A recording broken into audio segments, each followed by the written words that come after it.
Welcome to Journey into Ancient Dreams, where history's greatest stories become your path to peaceful sleep.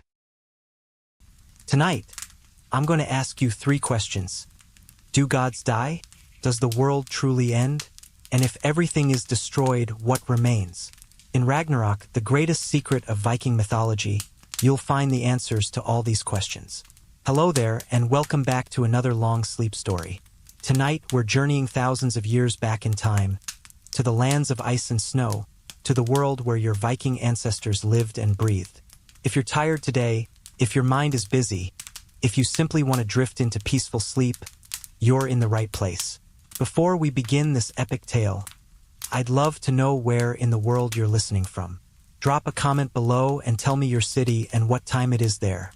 It's always fascinating to see our global community coming together through these ancient stories.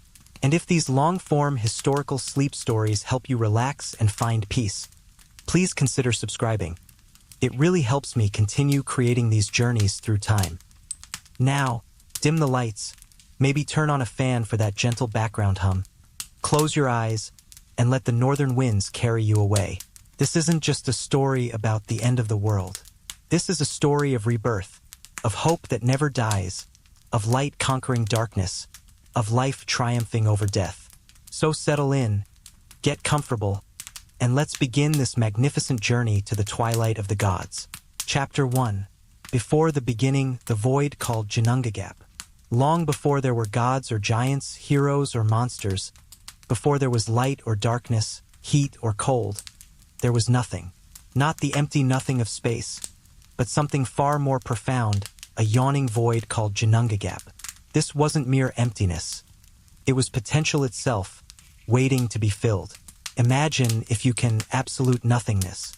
No sound, no movement, no time passing. Just the great gap, stretching infinitely in all directions. This was the state of existence before existence itself was born. But from this void, 2 realms slowly emerged, like islands rising from an endless sea. To the north appeared Niflheim, the realm of mist and ice, where 11 rivers flowed with waters so cold they froze into poisonous ice. The realm was shrouded in perpetual fog, and from its heart flowed rivers with names that speak of their nature.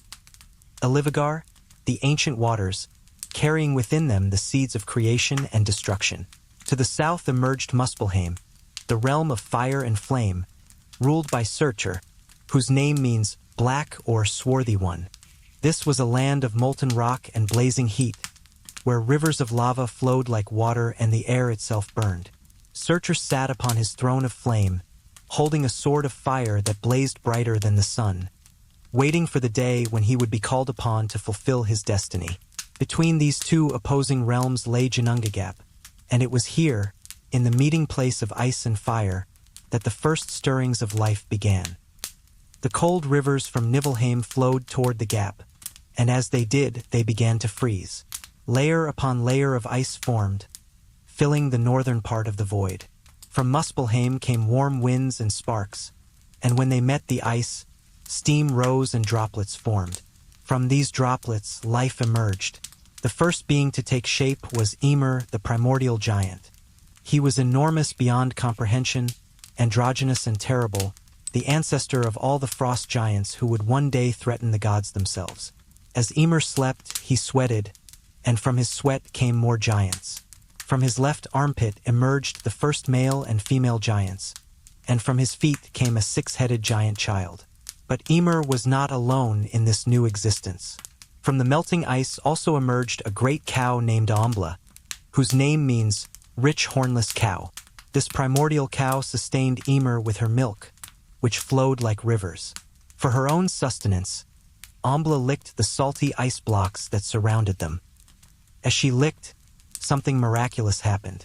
On the first day, hair appeared in the ice. On the second day, a head emerged. On the third day, an entire man stepped forth from the ice. His name was Buri, meaning producer or father, and he was the first of the gods. Buri had a son named Bor, who in turn married Besla, a giantess. From this union came 3 brothers who would change the course of all existence: Odin, Vili, and Vi. These 3 would become known as the Aesir, the principal tribe of gods who would rule over the cosmos. As these brothers grew to maturity, they looked upon the world that had emerged from the void and found it lacking. Ymir and his giant offspring filled the space, leaving little room for order or beauty. The brothers knew that for their vision of the world to come to pass, the old order would have to be swept away. And so began the first great conflict of the cosmos. The war between order and chaos, between the gods and the giants, a conflict that would echo through all of history until its final resolution in Ragnarök. Chapter 2. The Slaying of Ymir and the Creation of the World. The three brothers Odin, Vili, and V were not content to share their existence with the chaotic giant Ymir and his ever-growing offspring. They saw in themselves the potential for something greater, a ordered cosmos where beauty and purpose could flourish. But first, they would have to commit an act that would forever mark the relationship between gods and giants with blood and enmity. They killed Ymir. The death of the first giant was not merely murder. It was an act of cosmic transformation. As Ymir's life ebbed away, his blood flowed so copiously that it drowned all the other giants save for Bergelmir and his wife, who escaped in a boat made from a hollowed tree trunk. These two would become the ancestors of a new generation of giants, ensuring that the enmity between gods and giants would continue. But from Ymir's death came something magnificent, the world itself. The brothers set to work with divine purpose, using every part of the fallen giant to craft the cosmos. From Ymir's flesh, they molded Midgard, the earth where humans would one day dwell. His blood became the rivers, lakes, and seas that would nourish all life. His bones were broken and shaped into the mountains that would divide the lands and reach toward the heavens. From his skull, they crafted the dome of the sky, setting it upon 4 pillars and assigning 4 dwarfs Nordri, Sudri, Ostri, and Vestri to hold it aloft from the north, south, east, and west. Ymir's brains were scattered across the sky to become the clouds, ever-changing and unpredictable as thoughts themselves.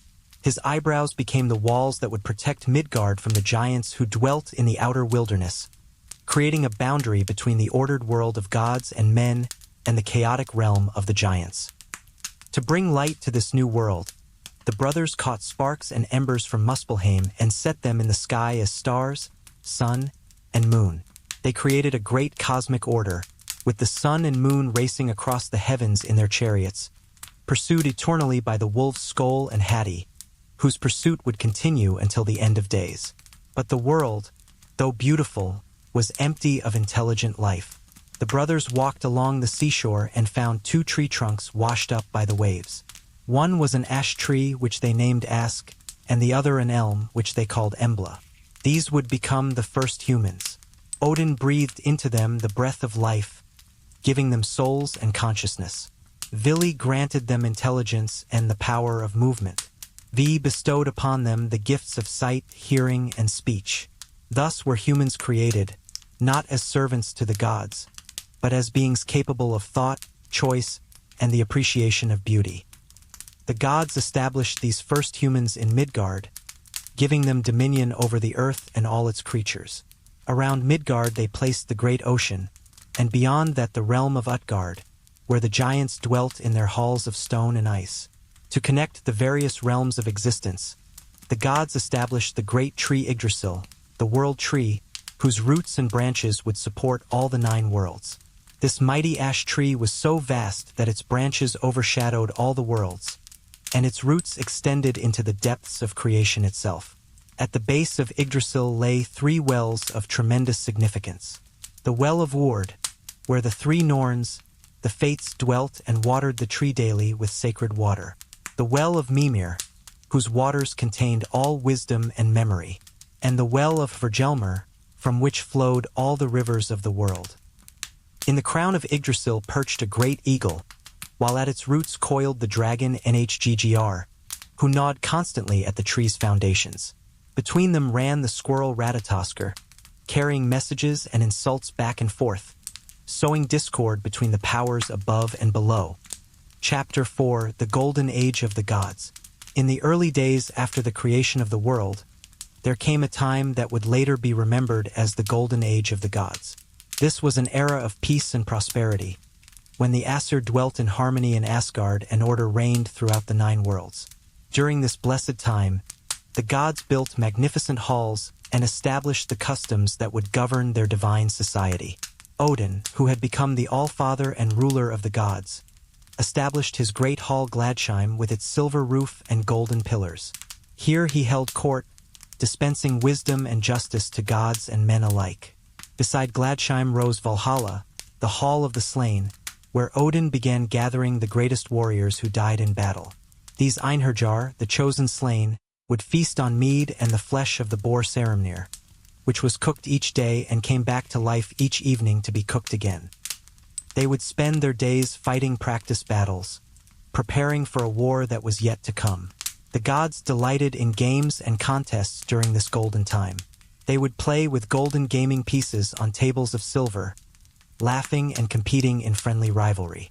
Odin would send forth his ravens Hugin and Munin each day to gather news from all the worlds, and they would return in the evening to whisper in his ears all that they had seen and heard. Thor, the red-bearded god of thunder, would ride across the sky in his chariot pulled by 2 goats, Tangrasnir and Tangjoster. The sound of his chariot wheels rolling across the heavens was what mortals heard as thunder, and the flashing of his hammer Mjolnir was what they saw as lightning.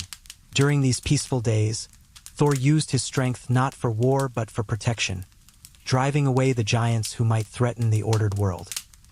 Baldur, the most beautiful and beloved of all the gods, shone like the sun itself in these early days. His presence brought light and joy wherever he went, and his very existence seemed to guarantee that goodness and beauty would always triumph over darkness and evil. All things loved Baldur, from the greatest gods to the smallest flowers, and his laughter could banish sorrow from any heart. Frigg, Odin's wife and queen of the gods, wove the clouds on her spinning wheel and watched over marriages and families throughout all the worlds. Her knowledge was vast. It was said she knew all fates but spoke none aloud, and her wisdom helped guide the decisions of the divine council. The god Freyr ruled over fertility and prosperity, ensuring that crops grew abundantly and that peace reigned among mortals. His sister Freya presided over love and beauty, teaching mortals the arts of affection and desire. Together, the Vanir gods, for Freyr and Freya, had come to Asgard as part of the peace settlement after the war between the Aesir and Vanir, brought abundance and joy to both gods and men. Heimdall, the watchman of the gods, stood guard at the Rainbow Bridge Bifrost, his keen senses alert for any threat. It was said he could see for 100 leagues in any direction, hear the grass growing in the meadows and the wool growing on sheep's backs. His vigilance ensured that the peace of Asgard remained undisturbed. During this golden time, the gods also began their relationships with the other inhabitants of the 9 worlds. They traded with the dwarfs for magical artifacts and weapons, receiving in return treasures of incredible beauty and power. The light elves served as their messengers, carrying word between the realms with speed and grace. Even with the giants, there was sometimes peace. Not all giants were enemies of the gods. Some were even counted among their friends and allies. Aegir, the giant of the sea, would host great feasts for the gods in his underwater hall, serving them ale brewed in his massive cauldron. His wife Ran would spread her nets to catch sailors who drowned, but this was seen as part of the natural order rather than an act of malice. The gods established laws and customs during this time that would govern both divine and mortal society. They created the institution of marriage, with Frigg as its patron. They established the concept of hospitality, decreeing that hosts must protect their guests and guests must honor their hosts. They created the sacred nature of oaths, making oath-breaking one of the most serious crimes in their moral code. Art and poetry flourished during the Golden Age. The gods discovered the mead of poetry, a magical drink that could grant the gift of eloquent speech to any who tasted it.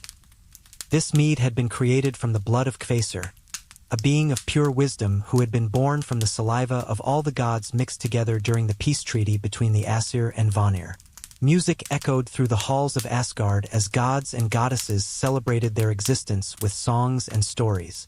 They composed epic poems about their own deeds and the deeds of mortals, creating the oral tradition that would preserve their memory long after their golden halls had crumbled to dust.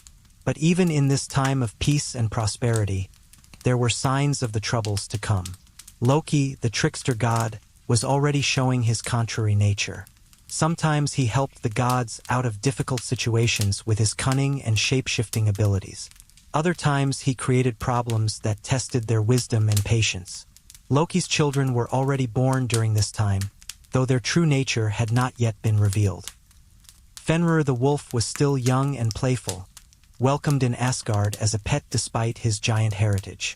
Jormungandr the serpent had been cast into the ocean surrounding Midgard, where he would grow to enormous size, and Hel, half living and half dead, had been sent to rule over the realm of the dead.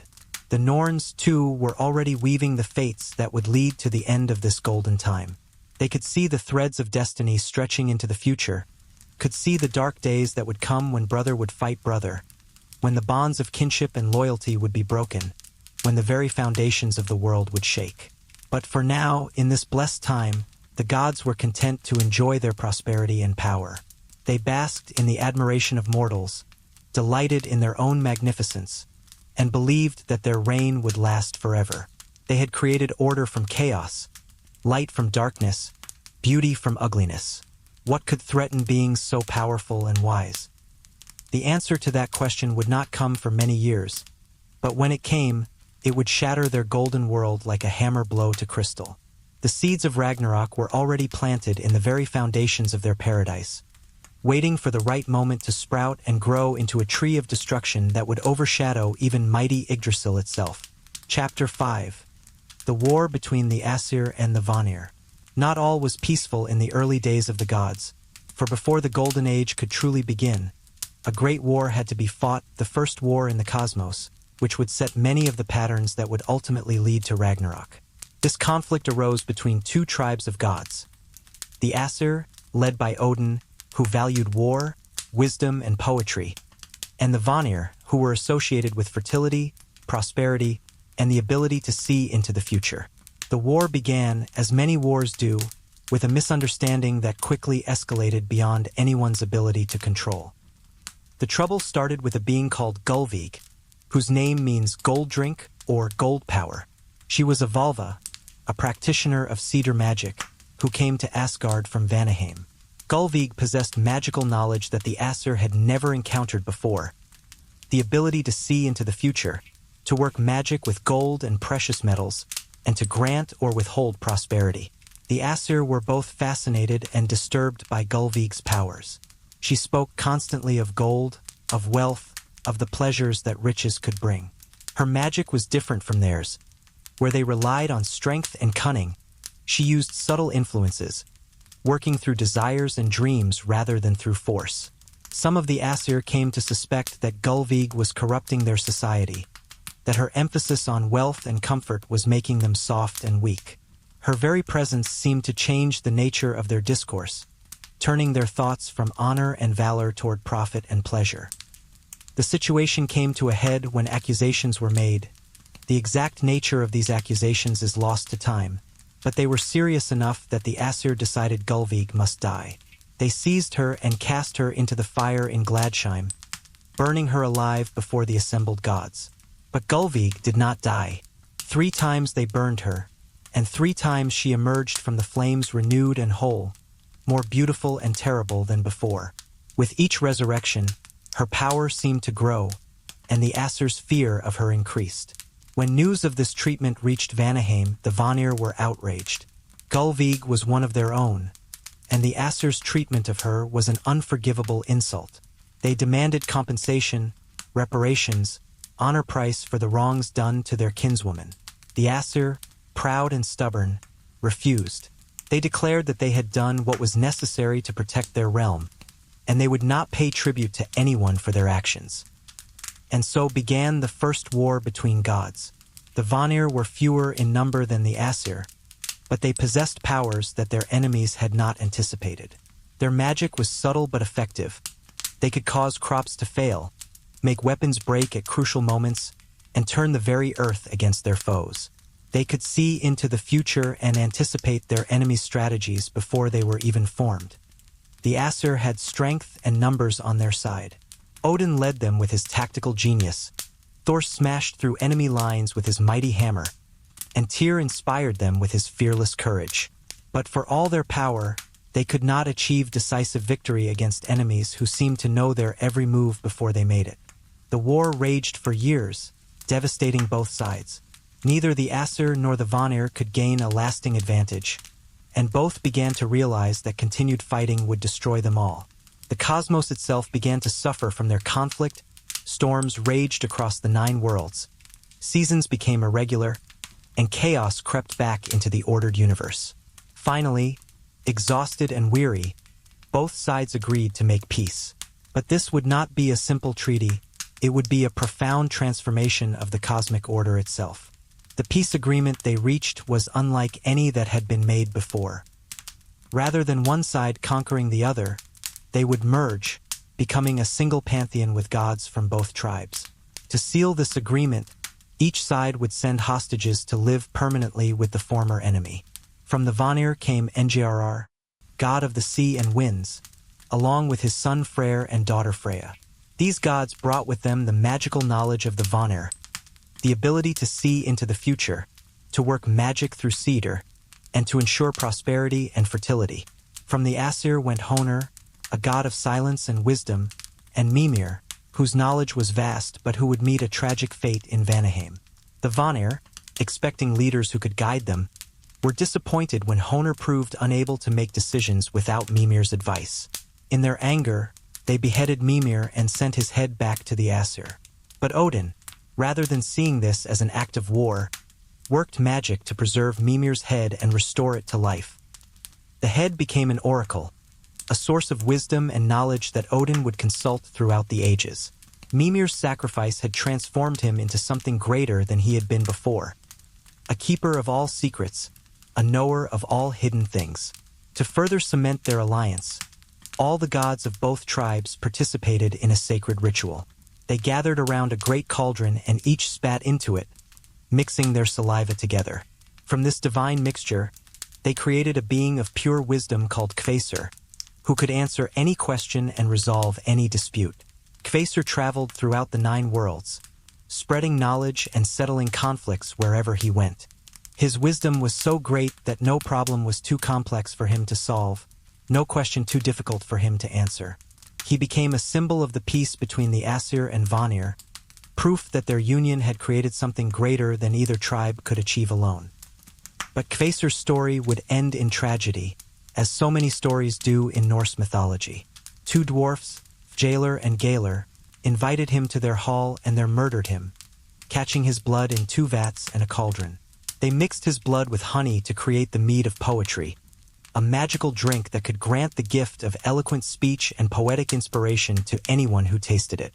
When the gods discovered what had happened, they were grief-stricken but also intrigued by this mead. The ability to speak with divine eloquence, to compose poetry that could move hearts and change minds, was a power worth pursuing. The quest to recover the mead of poetry would become one of Odin's greatest adventures, involving shape-shifting, seduction, and theft on a cosmic scale.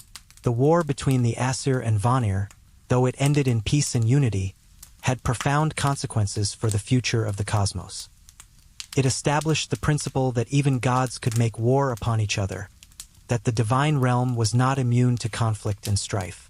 It showed that power alone was not enough. Wisdom, foresight, and the ability to adapt were equally important.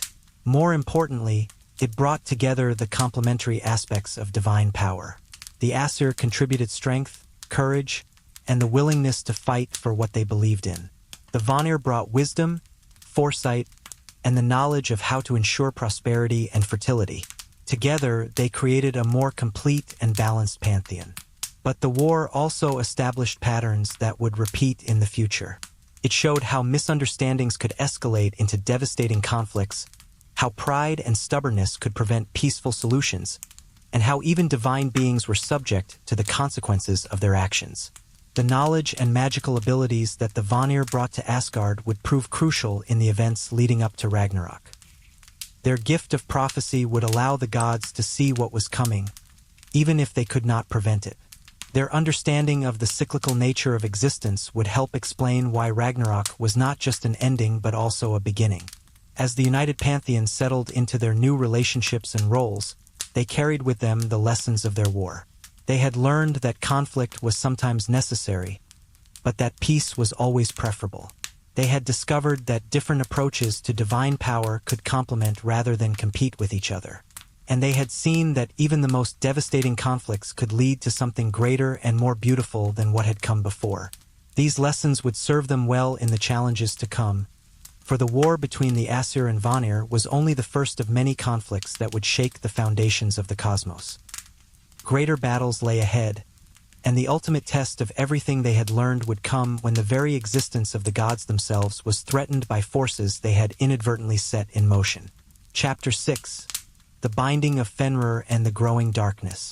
Among the children of Loki, none would prove more fateful than Fenrir, the wolf who would one day devour Odin himself. But in the early days, Fenrir was merely a pup, brought to Asgard and raised among the gods like a beloved pet. Only Tyr, the one-handed god of war and justice, was brave enough to feed the growing wolf, for even as a youngster, Fenrir's size and strength were remarkable. The gods watched with growing unease as Fenrir grew larger and stronger with each passing day. What had been a playful puppy soon became a wolf the size of a horse, then larger still. His jaws could crush boulders, his howl could shake the foundations of Asgard itself, and his intelligence was disturbingly keen. The gods could see in his yellow eyes an understanding that went far beyond that of any ordinary wolf. The Norns had prophesied that Fenrir would one day kill Odin during Ragnarök, but the gods found themselves in a terrible dilemma. They could not simply kill Fenrir, for that would break the sacred laws of hospitality. He was their guest in Asgard, and to kill a guest would bring a curse upon them all. Yet they could not allow him to grow unchecked, for his power was becoming too great to ignore. Odin, wise in the ways of fate and prophecy, knew that attempting to change destiny often brought about the very events one sought to prevent. Yet he also knew that some action had to be taken. After much deliberation among the gods, they decided on a course that they hoped would prevent the prophecy while still maintaining their honor. They would bind Fenrir with chains so strong that he could never break free. The first chain they forged was called latting, and it was made of the finest iron by the most skilled smiths in Asgard. When they approached Fenrir with it, they presented the binding as a test of his strength. "Surely one as mighty as you can break free from any chain," they said. "Will you allow us to bind you, just to see how quickly you can escape?" Fenrir, proud of his strength and eager to prove himself, agreed readily. The gods bound him with latting, and almost immediately, Fenrir flexed his muscles and snapped the chain like a thread. The gods praised his strength and congratulated him on his power, but inwardly they were troubled. If anything, Fenrir seemed to have grown even stronger during the test. They forged a second chain, twice as strong as the first, and called it Dromi. Again they approached Fenrir with the same proposition, and again he agreed to be bound. This time he had to strain harder to break free, but within moments the chain lay in pieces around his massive paws. The gods' applause was more forced this time, and Fenrir could sense their unease, though he said nothing. Realizing that no chain forged by conventional means could hold the wolf, Odin sent a messenger to Svartalfheim, the realm of the Dark Elves, with a special commission. He asked the dwarf craftsmen to create a binding unlike any that had ever been made before, using their deepest magic and most secret arts. The dwarfs, intrigued by the challenge, set to work on a project that would take months to complete. They gathered the most impossible materials: the sound of a cat's footfall, the beard of a woman, the roots of a mountain, the sinews of a bear, the breath of a fish, and the spittle of a bird. These things, which did not exist in the ordinary world, could only be woven together through the highest forms of magical craftsmanship. The result was Gleipnir, a binding that looked like nothing more than a silken ribbon, smooth and soft to the touch. It was no thicker than a woman's hair, yet it contained within it the essence of impossibility itself. The dwarfs assured Odin's messenger that no strength, no matter how great, could break this binding. When the gods returned to Fenrir with Gleipnir, the wolf immediately became suspicious. He had grown wise to their intentions, and the innocent appearance of the silken cord only made him more wary. "This looks like no ordinary chain," he said, his voice rumbling with barely contained menace. "Why do you bring me something that appears so weak? What game are you playing now?"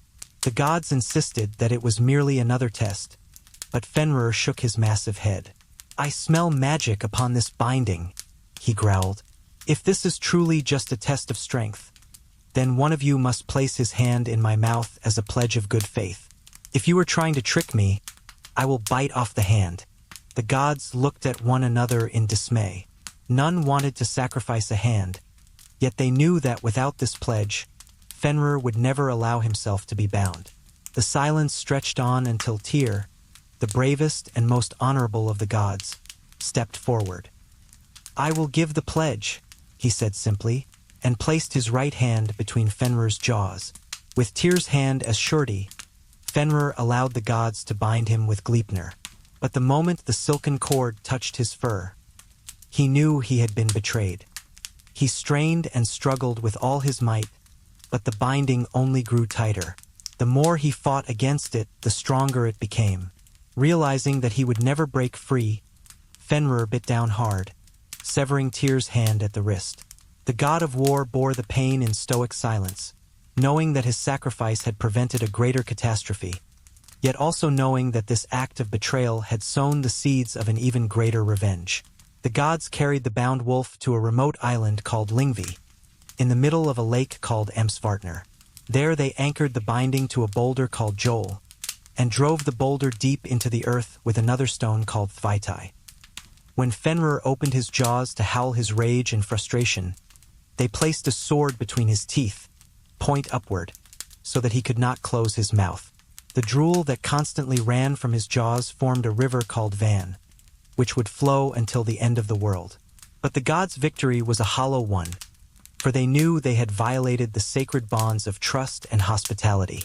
They had betrayed a guest, broken an oath of good faith, and turned a potential ally into an implacable enemy.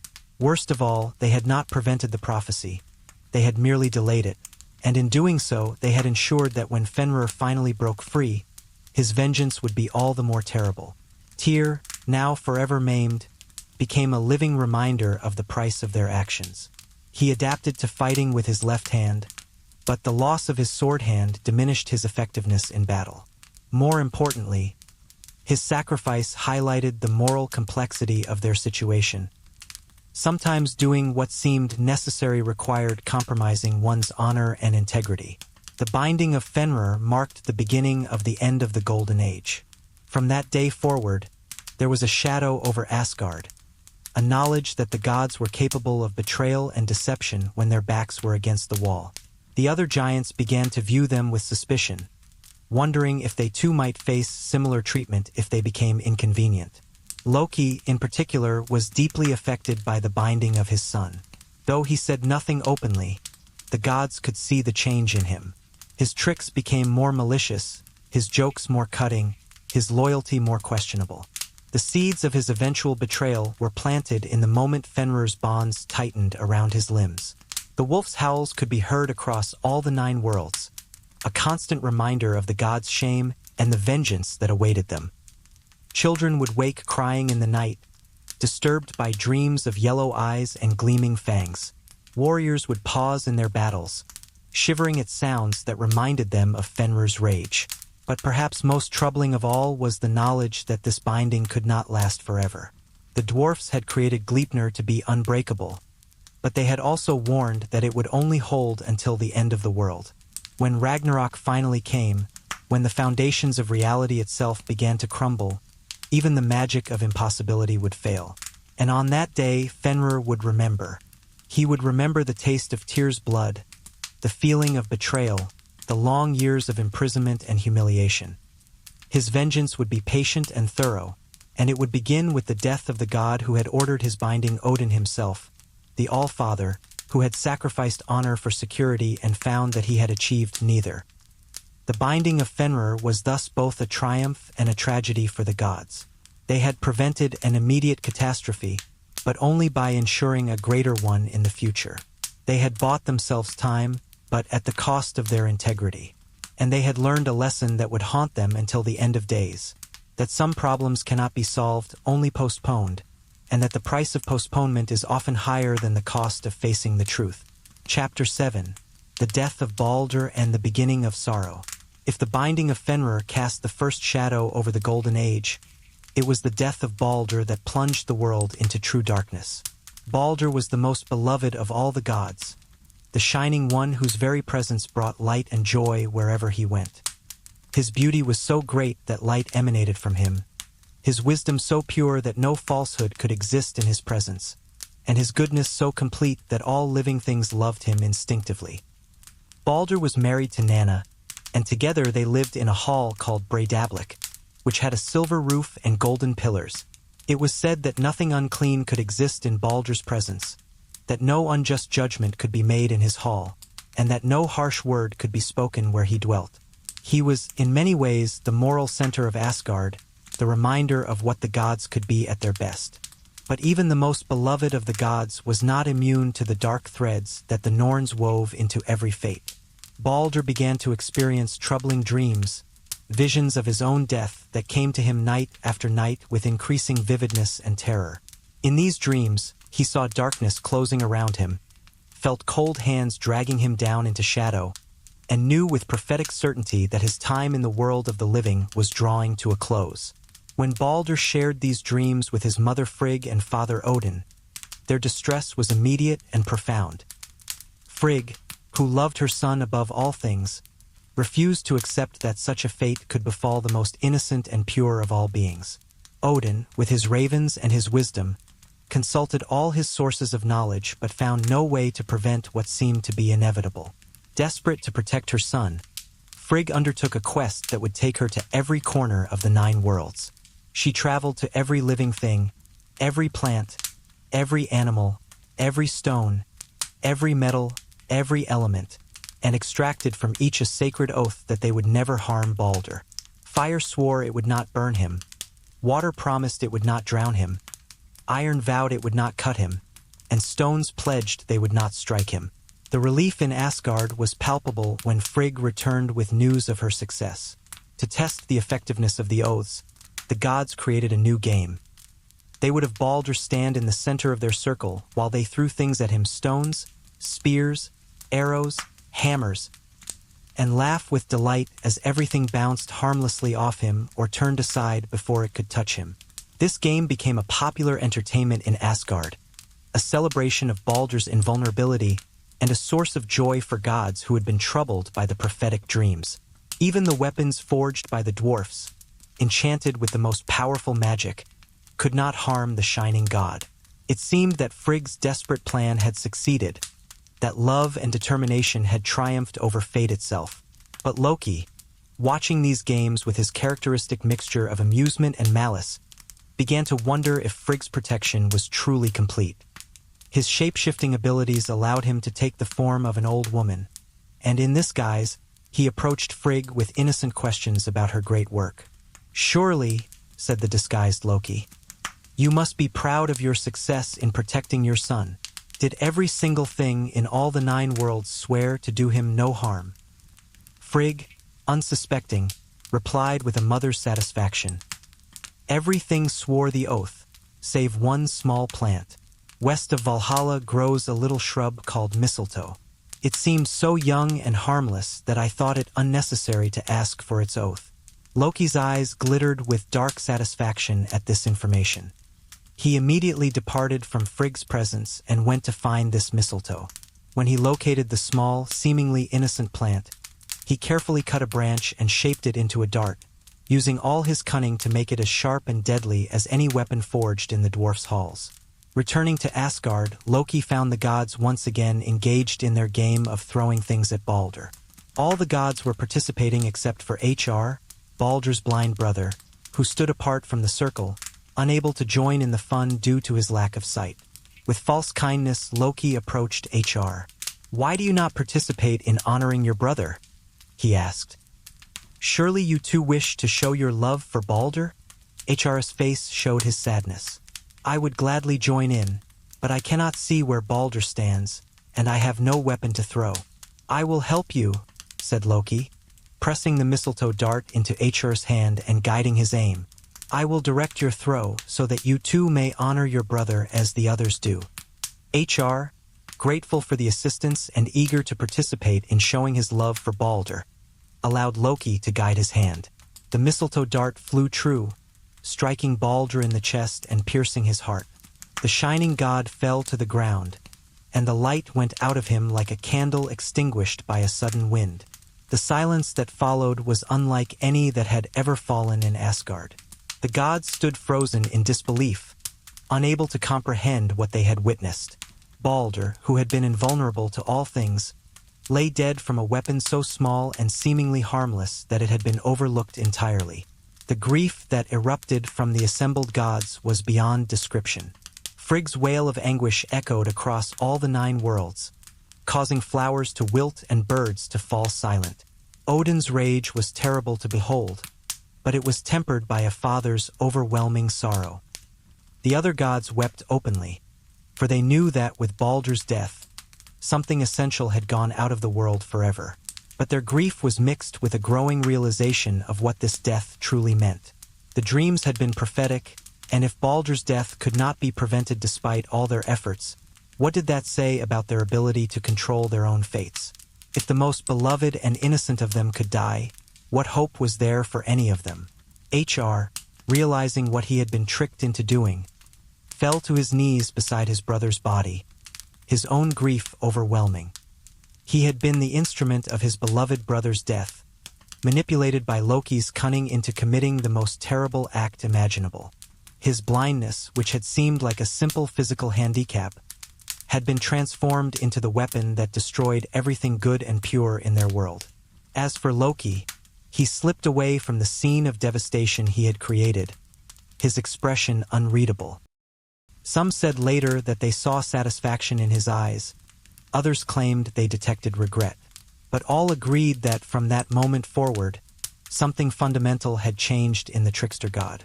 The boundary between helpful mischief and destructive malice had been crossed, and there would be no going back. The death of Balder was more than just the loss of a beloved god. It was the moment when the inexorable slide toward Ragnarök truly began. The light that had protected and sustained the world was extinguished, and in its place came a creeping darkness that would grow stronger with each passing day until it consumed everything in its path. The gods would soon discover that death, once it had entered their perfect world, would not be content with a single victim. The machinery of fate, which they had tried so hard to control, was now in motion, and nothing they could do would stop it from grinding inexorably toward its predetermined conclusion. Chapter 8. The Quest to Retrieve Balder from Hell. The death of Balder shattered the divine order of Asgard, but the gods were not willing to accept this loss as final. If there was any possibility of restoring their beloved companion to life, they would pursue it no matter the cost or difficulty. And so it was that Hermod, called the Bold, volunteered for the most dangerous mission any god had ever undertaken: a journey to Helheim to negotiate with Hel herself for Balder's return. Odin gave Hermod the use of Sleipnir, his 8-legged horse who could travel between the worlds faster than thought itself. The great gray stallion had been born from Loki's union with the giant stallion Svalfari, and his supernatural abilities made him the only mount capable of making the perilous journey to the realm of the dead. The path to Helheim was treacherous beyond imagining. Hermod had to ride through dark valleys where no light had ever shone, across bridges made of crystallized screams, and past guardians whose very gaze could freeze the soul. The border between the world of the living and the world of the dead was not meant to be crossed by those who still drew breath, and every step of the journey tested Hermod's resolve. Sleipnir's hooves rang like thunder as they galloped across the Jalarbru, the bridge that spans the River Jol. The bridge was guarded by Mgud, a maiden whose duty it was to challenge all who sought to enter the realm of death. She had never before seen a living rider approach her bridge. "Who are you that rides here?" she demanded, her voice echoing strangely in the mist. "Yesterday 500 dead men crossed this bridge, yet it trembled less under their weight than it does under yours alone. You have not the color of dead men. Why do you ride the road to hell?" Hermod answered truthfully, explaining his mission and his desperate hope to retrieve Balder from Death's kingdom. Mgud listened with growing amazement, Never before had a living god sought audience with hell to request the return of the dead. "The bridge is yours to cross," she said finally. "But know that the path beyond is darker still, and hell herself may not grant what you seek. The dead, once received into her realm, are rarely released." Hermod thanked the guardian and spurred Sleipnir onward. The great horse leaped the gates of Helheim in a single bound, his 8 legs carrying them safely over barriers that would have stopped any ordinary mount. They rode through the mist-shrouded realm until they reached Eljudnir, Hell's great hall. The sight that greeted Hermod there was both heartbreaking and terrible. Baldur sat in the place of honor at Hell's table, but his radiance was gone. In the gray twilight of the underworld, the shining god appeared pallid and insubstantial, like a beautiful memory slowly fading. Beside him sat his wife Nanna, who had died of grief when she saw Baldur's funeral pyre lit, and who now shared his exile in the realm of the dead. Hel herself was a figure to inspire both pity and dread. The daughter of Loki was half living and half corpse, beautiful on one side and rotting on the other. Her realm reflected her dual nature. It was neither pleasant nor torturous, but simply gray, endless, and melancholy. The dead who came to her experienced neither reward nor punishment, only the gradual fading of all that had made them who they were in life. Hermod dismounted and approached the throne where Hel sat in silent majesty. He had prepared speeches, arguments, appeals to justice and mercy, but when he looked into her strange dual eyes, he found himself speaking simply and from the heart. "Great Queen," he said, "all the 9 worlds mourn the death of Baldur. His loss has brought darkness to Asgard and sorrow to every living thing. I have come to ask if there is any price you would accept for his return to the world of the living." Hel listened without expression, her face revealing nothing of her thoughts. When Hermod finished speaking, she was silent for a long moment, considering. The hall was so quiet that the only sound was the distant weeping of the dishonored dead who dwelt in the worst parts of her realm. Finally, she spoke, her voice carrying the weight of absolute authority. "You say that all things mourn for Baldur. If this is true, then I will release him, but I require proof of this universal grief. If everything in all the 9 worlds, every person, every animal, every plant, every stone, every element sheds tears for Baldur, then he may return to Asgard. But if even one thing refuses to weep for him, then he must remain here until after Ragnarök." It was a seemingly impossible condition, but Hermod grasped at this slim hope. He thanked Hel for her offer and prepared to depart, but before he left, Baldur approached him with gifts to send back to Asgard. The dead god gave Hermod his golden ring Draupnir to return to Odin, while Nanna sent gifts to Frigg and a small ring to Fulla, Frigg's handmaiden. The return journey was swifter than the approach, for Sleipnir now carried hope as well as desperate urgency. When Hermod reached Asgard and reported Hel's condition, the gods immediately sprang into action. They sent messengers to every corner of the 9 worlds with instructions to ask every living and non-living thing to weep for Baldur. The response was immediate and overwhelming. People wept when they heard the request, remembering Baldur's kindness and the light he had brought to their lives. Animals shed tears, sensing the loss of something precious. Plants drooped and released moisture from their leaves. Even stones wept, their surfaces becoming slick with condensation, and metals shed tears of rust and corrosion. The messengers traveled tirelessly, and everywhere they went, they found willing cooperation.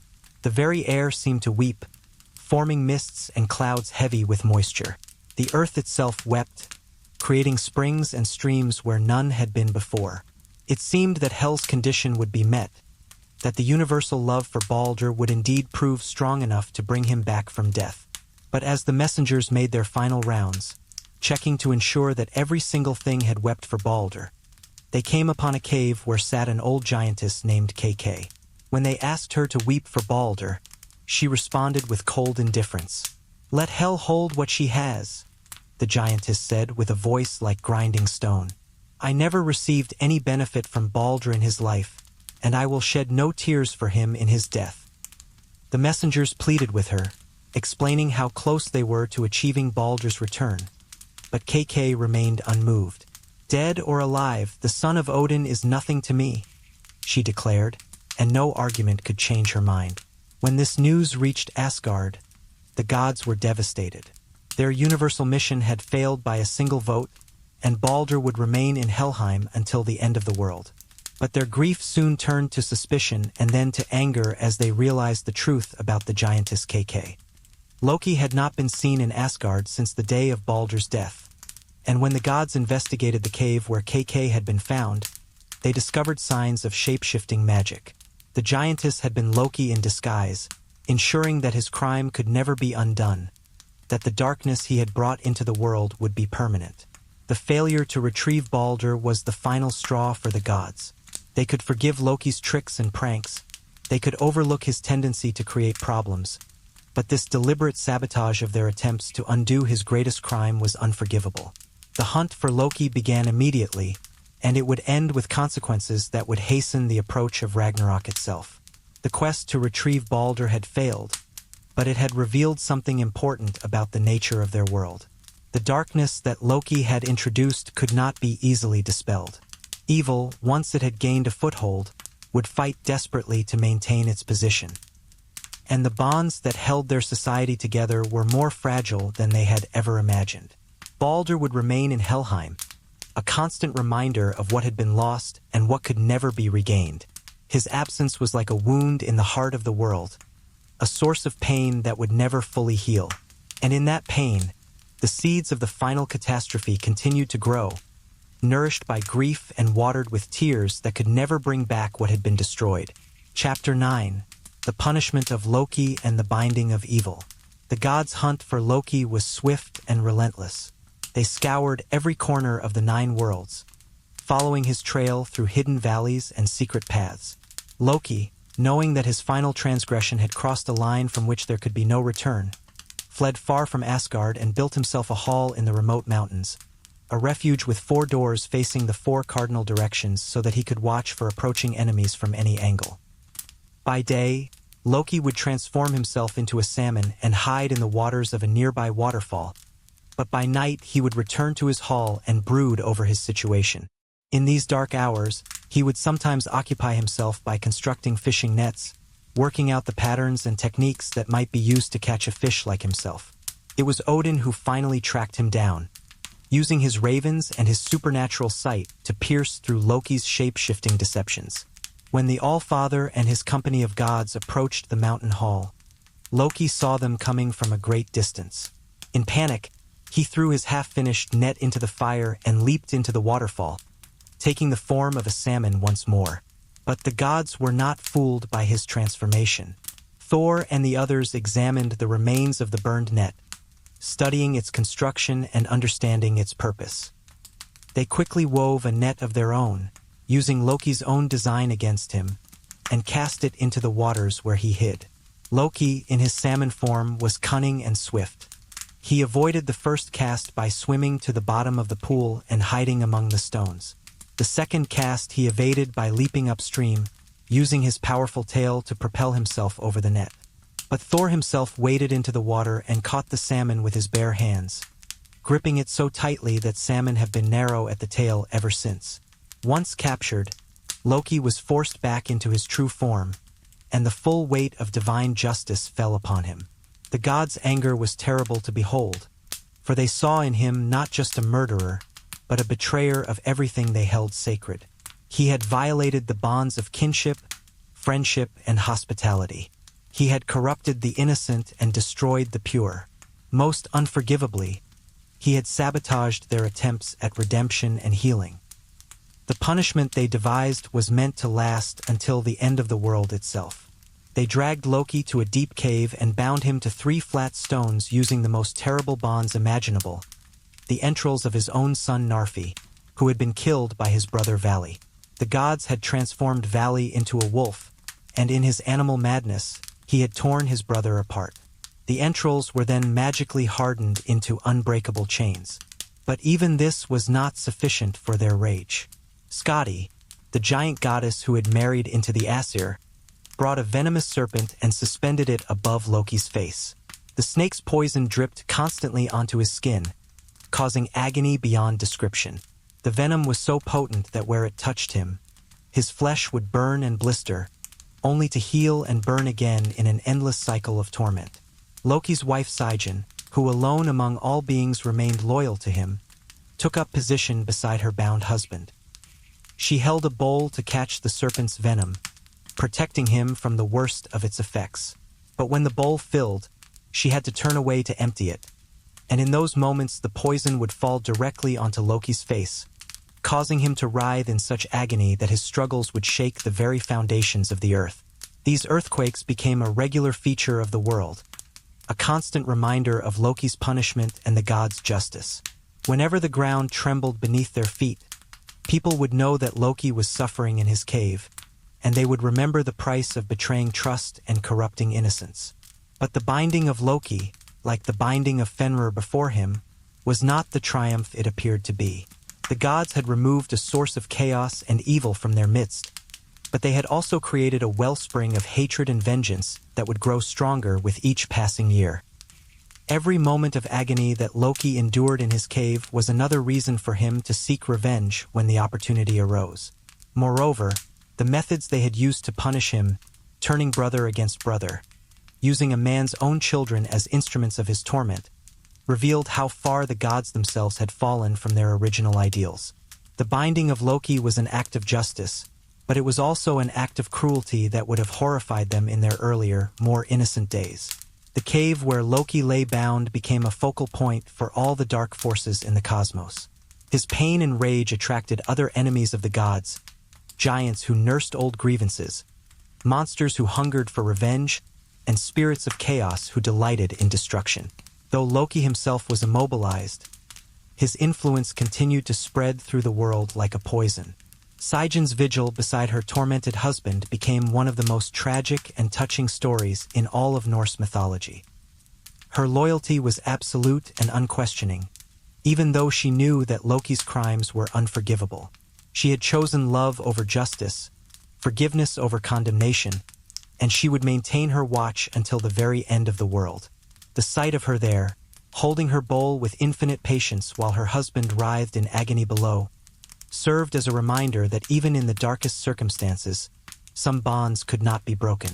It also highlighted the tragic complexity of the situation, for while the gods were justified in their anger, the cost of their justice was the creation of an even greater evil. As the years passed and Loki's torment continued, the other inhabitants of the Nine Worlds began to take sides. Some supported the gods' actions, believing that Loki had received exactly what he deserved. Others began to question whether the punishment fit the crime, whether eternal torture was an appropriate response to even the gravest sins. These doubts and divisions weakened the cosmic order that the gods had worked so hard to establish. Where once there had been clear lines between right and wrong, good and evil, now there were gray areas and moral ambiguities. The binding of Loki had solved one problem, but it had created many others. And in his cave, through his pain and rage, Loki began to plan. He knew that his bonds would not hold forever, that there would come a day when the cosmic order would collapse and he would be free to exact his revenge. He began to reach out with his mind to other enemies of the gods, building alliances and making promises. When Ragnarök came, he would not face the gods alone. The punishment of Loki thus became another step on the path to the final catastrophe. The gods had sought to remove evil from their world, but they had only driven it underground, where it could fester and grow in the darkness. They had chosen justice over mercy, and that choice would have consequences that would echo through the cosmos until the very end of time. The binding also marked a fundamental change in the nature of the gods themselves. They had begun as creators and protectors, builders of order and beauty, but necessity had forced them to become jailers and torturers, dispensers of harsh justice and perpetual punishment. Each compromise they made, each line they crossed, brought them closer to becoming the very things they had once opposed. And in the wider world, the signs of approaching doom continued to multiply. Winters grew longer and harsher. Summers became shorter and less fruitful. The bonds between families and communities began to weaken as trust became increasingly rare. The age of innocence was ending, and the age of iron and blood was about to begin. Chapter 10: The Decline of the World and the Fimbulwinter. With Balder dead and Loki bound, a pall of sorrow and foreboding settled over all the 9 worlds. The death of the most beloved god had shown that even the purest and most innocent were not safe from violence and treachery, while the binding of Loki had demonstrated that the gods themselves were capable of terrible cruelty when pressed to their limits. These events marked the beginning of a gradual but inexorable decline in the moral and spiritual condition of the cosmos. The light that Balder had brought to the world was gone, and in its absence, darker impulses began to flourish among both gods and mortals. In Midgard, the world of humans, the changes were subtle at first but became increasingly obvious as time passed. The bonds of kinship, which had once been sacred and unbreakable, began to weaken. Brothers quarreled over inheritance and territory. Sons rebelled against fathers. Wives betrayed husbands, and husbands abandoned wives. The institution of marriage, once blessed by Frigg herself, became a contract of convenience rather than a sacred bond. The warrior culture that had once emphasized honor, courage, and loyalty began to decay from within.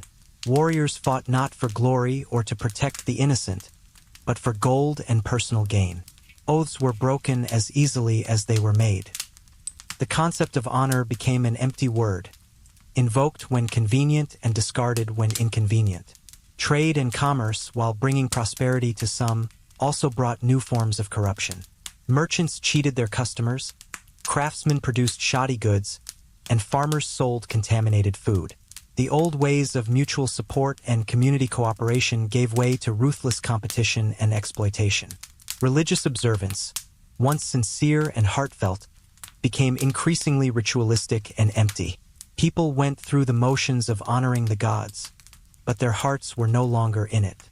They prayed for material benefits rather than spiritual guidance, and they abandoned their devotions the moment their prayers were not immediately answered.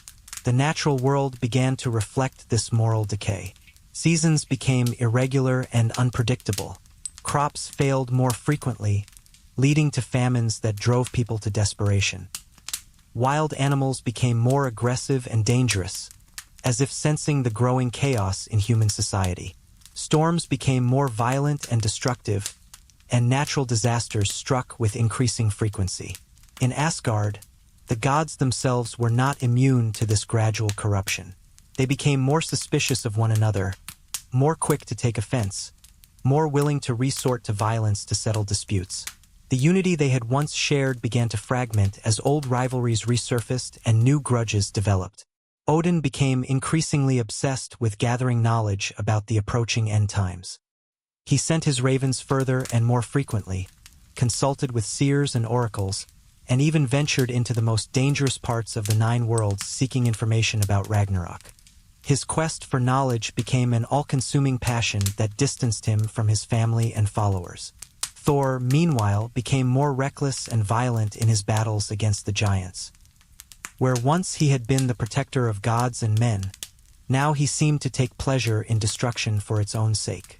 His hammer Mjolnir struck not just enemies but also innocents who happened to be in the wrong place at the wrong time. Frigg retreated into grief and isolation, mourning her lost son and unable to find comfort in anything. Her withdrawal from active participation in divine affairs left a void in the leadership of Asgard, as her wisdom and moderating influence were sorely missed.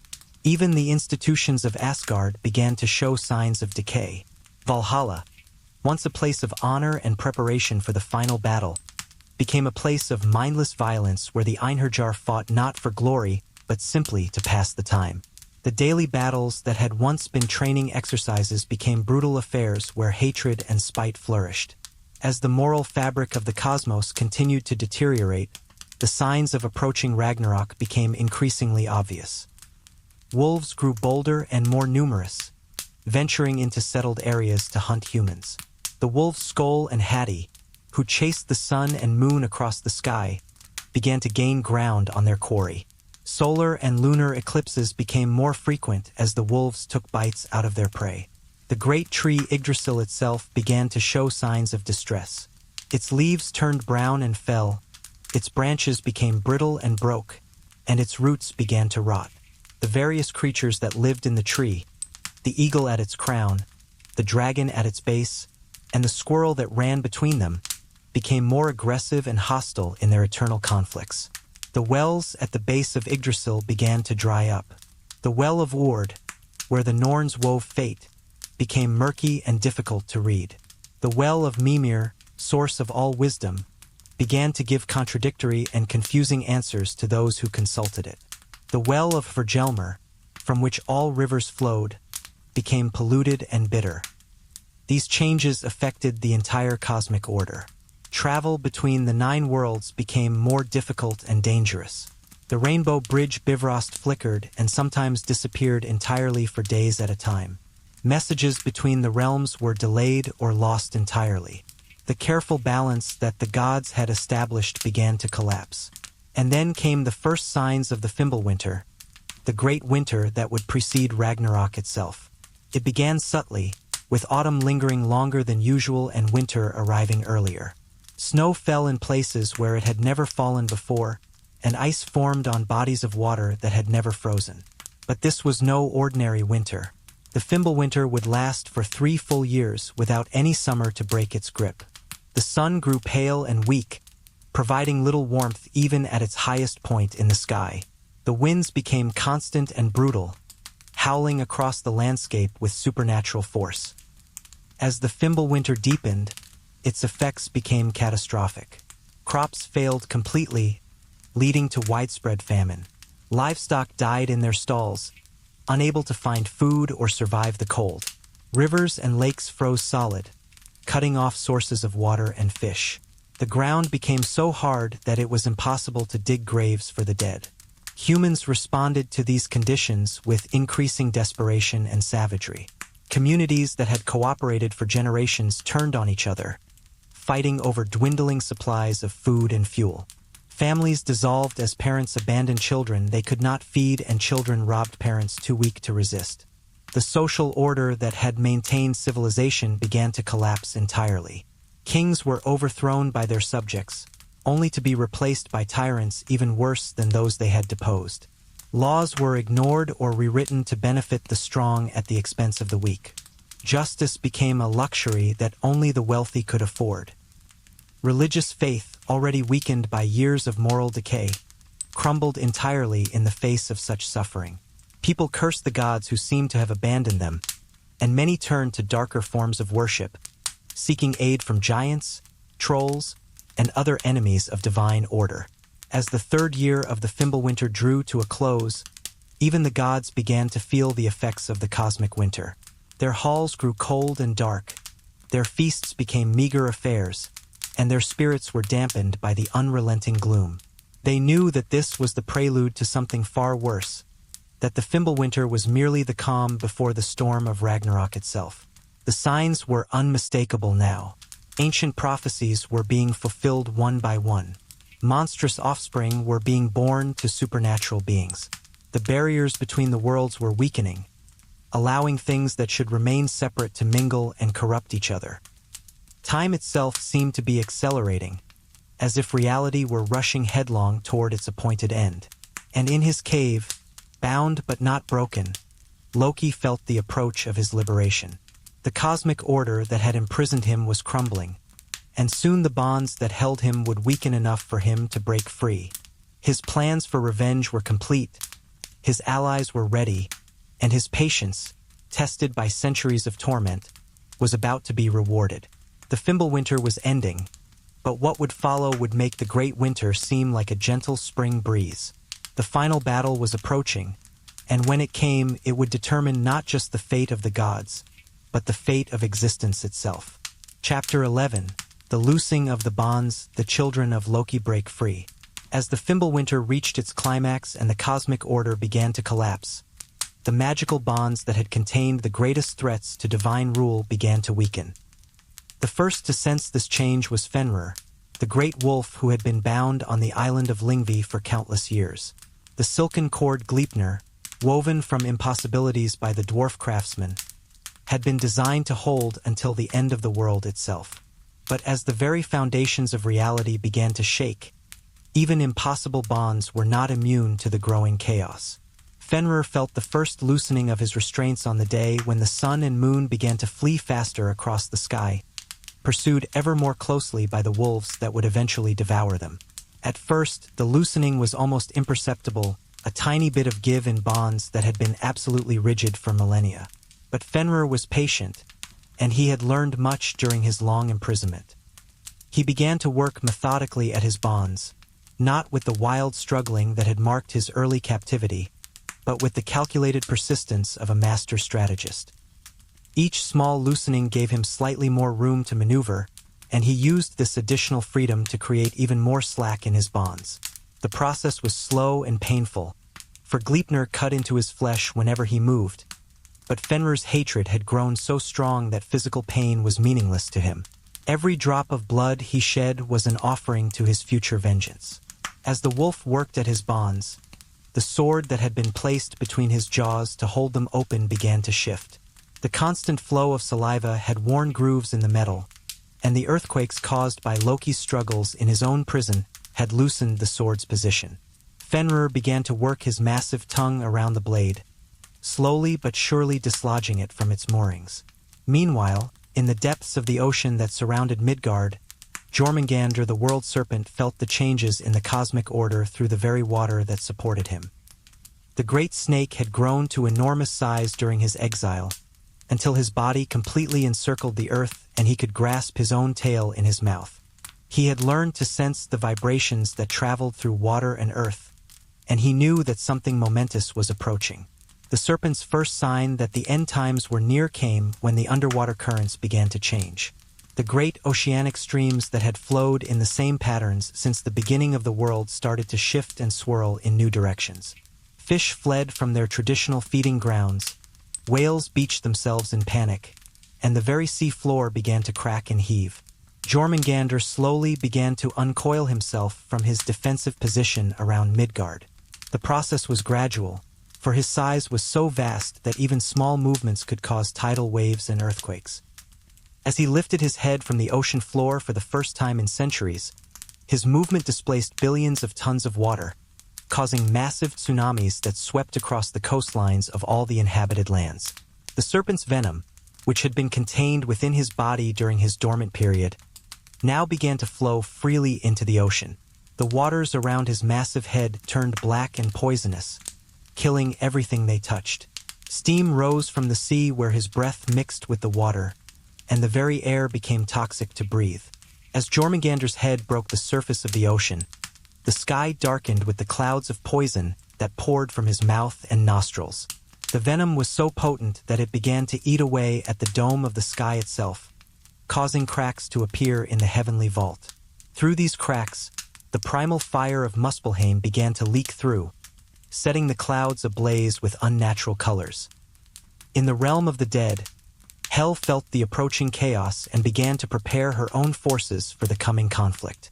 She had long known that Ragnarök would free the dead from their eternal rest, and she had been quietly building an army in the grey halls of Helheim.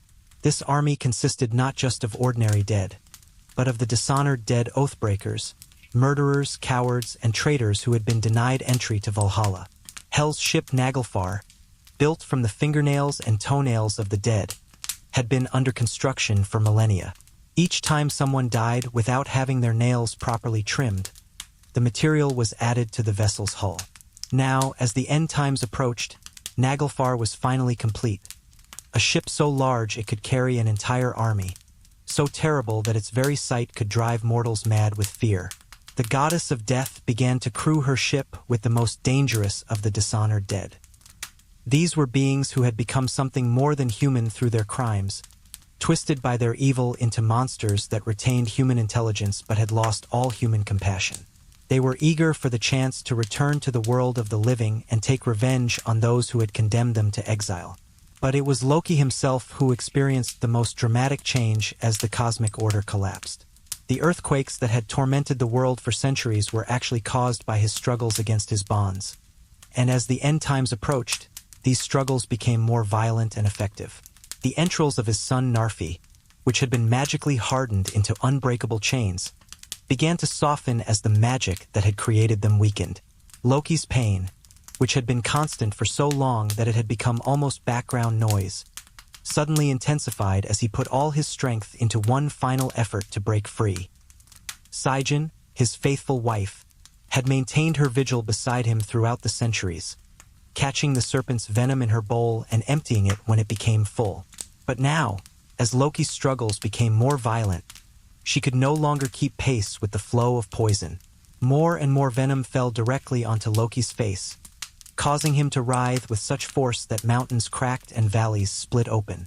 The 3 stone slabs to which Loki had been bound began to shift and crack under the pressure of his movements. One by one, the ancient stones fractured and crumbled, their magical properties dissipating into the chaos of the dying world.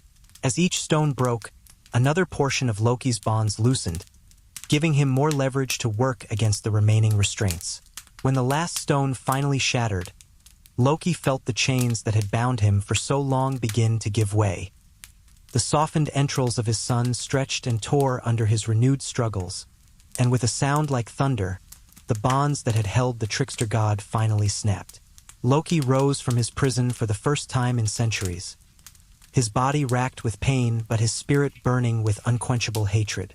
The venom of the serpent had scarred his face horribly, and his long imprisonment had twisted his form into something barely recognizable as the clever, handsome god he had once been. But his intelligence remained sharp, and his memory of every slight, every injustice, every moment of suffering was perfect and clear. The first thing Loki did upon gaining his freedom was to embrace Saijin, who had shared his suffering and remained loyal despite everything. The second thing he did was to look up at the serpent that had tormented him for so long, and with a gesture of pure will, he transformed it into a weapon that would serve him in the coming battle. Then Loki called out across the 9 worlds, using his voice to reach every enemy of the gods, every creature that nursed a grudge against divine rule, every being that longed for chaos and destruction. His call was answered by giants from Jotunheim, monsters from the deepest caves, dark elves from the shadowy corners of Alfheim, and countless other foes. The time of reckoning had arrived. The forces of chaos were gathering. The bonds that had maintained cosmic order were breaking, and the final battle was about to begin. Ragnarök, the twilight of the gods, was no longer a distant prophecy but an immediate reality. As Loki looked up at the smoke-filled sky and felt the earth trembling beneath his feet, he smiled for the first time in centuries. Justice, as he understood it, was finally about to be served. The gods who had betrayed him, bound him, and tormented him would soon face the consequences of their actions. And when the smoke cleared and the fires died down, perhaps something better would rise from the ashes of their broken world. Chapter 12. The gathering storm armies converge on Vigrid. With the children of Loki freed from their ancient bonds and the cosmic order crumbling, the great powers of the 9 worlds began to marshal their forces for the final confrontation. The plain of Vigrid, a vast battlefield that stretched 120 leagues in every direction, became the destined gathering place where the fate of all existence would be decided. From Muspelheim came Surtur the Black, the fire giant who had waited since before the creation of the world for this moment. His flaming sword blazed with the primordial fire that had existed before the cosmos itself was born, and with each step he took, the ground beneath his feet turned to molten lava. Behind him marched the sons of Muspel, beings of pure flame whose very presence set the air ablaze. Surtur's army was unlike any other force in the 9 worlds. These were not creatures that had been corrupted or twisted by evil. They were manifestations of elemental destruction itself, the inevitable entropy that would one day claim all ordered things. They carried weapons forged from the heart of stars, wore armor made from crystallized fire, and their battle cry was the roar of 1,000 volcanoes erupting in unison. From Jotunheim came the frost giants, led by Hrym the Ancient, whose hatred of the gods stretched back to the very beginning of time. These giants had nursed their grievances for millennia, remembering every slight, every act of divine arrogance, every moment when the gods had claimed superiority over their elder race. They came armed with weapons carved from glacier ice that never melted, shields made from the frozen breath of winter winds, and spears tipped with icicles that could pierce even divine flesh. The giant army included not just the frost giants of Jotunheim, but also mountain giants who could hurl boulders the size of houses, storm giants who commanded lightning and thunder, and sea giants who could summon tidal waves with a gesture. United in their hatred of divine rule, they put aside their ancient feuds with each other to focus on their common enemy. Leading a third great army was Loki himself, riding at the head of the dishonored dead from Helheim.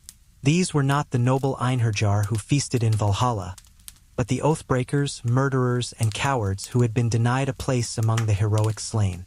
Death had not redeemed them or cleansed them of their crimes. Instead, it had freed them from any remaining constraints of morality or law. Loki's forces included berserkers who had died in the grip of battle madness, still locked in their supernatural fury, assassins and poison makers who had killed from the shadows, pirates and raiders who had lived by taking what belonged to others, and oath-breakers whose word had become worthless while they lived. These were beings who understood that they had nothing left to lose, and their desperation made them terrible enemies. The ship Naglfar, crewed by the dishonored dead, sailed across the flooding lands as the cosmic barriers broke down and the distinction between sea and land began to disappear. The vessel itself was a horror to behold, built from the untrimmed fingernails and toenails of the dead. It reeked of decay and corruption, and its very sight could drive mortals mad with terror. From the depths of the earth came forth creatures that had been imprisoned since the beginning of time.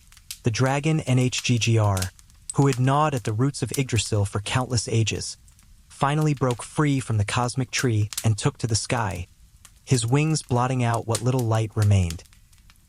He brought with him a host of lesser dragons and serpents, creatures of poison and decay that had fed on the rot at the base of the world tree.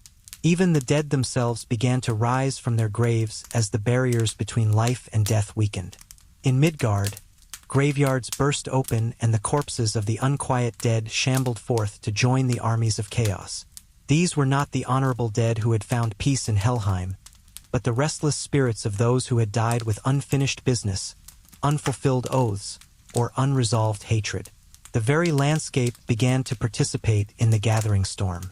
Mountains cracked and split, revealing caves filled with trolls and other dark creatures that had hidden from the light since the world's creation. The sea boiled and frothed as sea monsters rose from the deepest trenches, their tentacles reaching toward the darkening sky. Even the stones themselves seemed to turn hostile, as cairns and ancient monuments came alive and began to move with malevolent purpose. But the forces of order were not idle during this gathering of enemies. In Asgard, Odin called together all the gods who remained loyal to the cosmic order. The Einherjar, the chosen slain who had been preparing for this battle for centuries, donned their golden armor and took up their blessed weapons. These were not ordinary warriors. They were the greatest heroes who had ever lived, chosen specifically for their courage, skill, and unwavering dedication to the cause of order. Heimdall, the far-seeing guardian of Bifrost, prepared for his final watch. His horn Gyllerhorn, which could be heard throughout all the 9 worlds, would sound the call to the last battle. His keen senses, sharpened by millennia of vigilance, would detect the approach of enemies long before they reached the battlefield, giving the gods precious time to prepare their defenses. Thor girded himself for war with his mighty hammer Mjolnir, his belt of strength Megingr, and his iron gloves Jarnglofer. The thunder god's rage burned like a furnace as he contemplated the destruction that the enemy forces would bring to the world he had spent his life protecting. His chariot, drawn by the goats Tangrasnir and Tangjoster, stood ready to carry him into the heart of the battle. Freyr, the god of fertility and prosperity, faced a terrible irony. Long ago, he had traded away his magical sword in exchange for the love of the giantess Geir, believing that love was more valuable than any weapon. Now, as the final battle approached, he would have to face the fire giant Surtur unarmed, with only his courage and determination to protect him. Tyr, the one-handed god of war and justice, prepared for what he knew would be his final battle. His sacrifice of his hand to ensure Fenrir's binding had marked him as a god willing to pay any price for justice, and now he would face Garm, the Hound of Hell, in single combat. Both knew that their fight would end only when both were dead.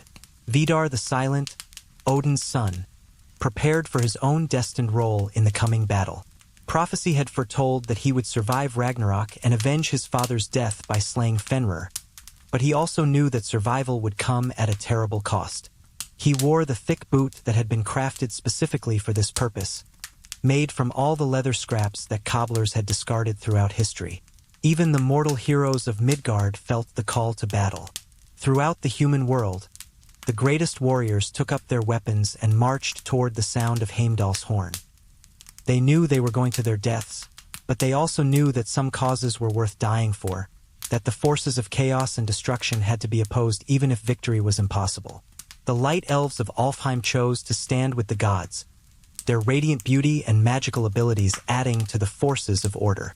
They brought with them weapons of pure light that could cut through darkness itself, and their presence helped to counter some of the despair and corruption that surrounded the armies of chaos. As the opposing forces gathered on the plain of Vigrid, the very nature of reality began to change. The normal laws of physics bent and broke under the pressure of so much concentrated power and hatred.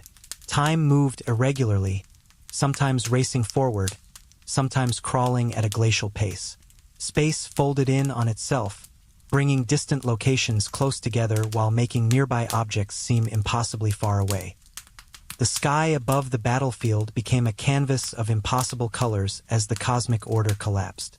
Aurora-like lights danced across the heavens, but these were not the gentle curtains of normal northern lights. They were streams of raw magic and unleashed power that could blind mortals who looked upon them directly. Stars exploded in the distance, their death screams echoing across the void.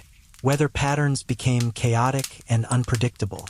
Hailstones the size of boulders fell from clear skies, while blizzards raged in areas where moments before the air had been still and warm. Lightning struck upward from the earth toward the sky, and thunder came before the flash instead of after.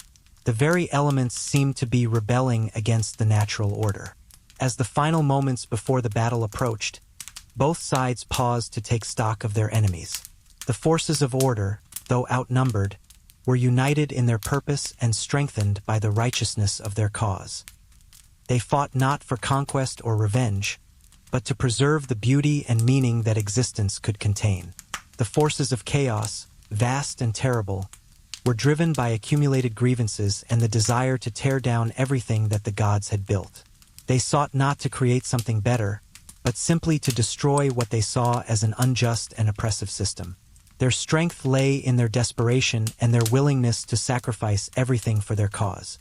Between these two great armies lay the plain of Vigrid, soon to be soaked with divine blood and littered with the bodies of gods, giants, heroes, and monsters. The final battle of the cosmos was about to begin, and when it ended, the world as it had existed since the beginning of time would be no more. But even as the armies prepared for war, there were those on both sides who wondered if this destruction was truly necessary, if there might be some other way to resolve the ancient conflicts that had led to this moment.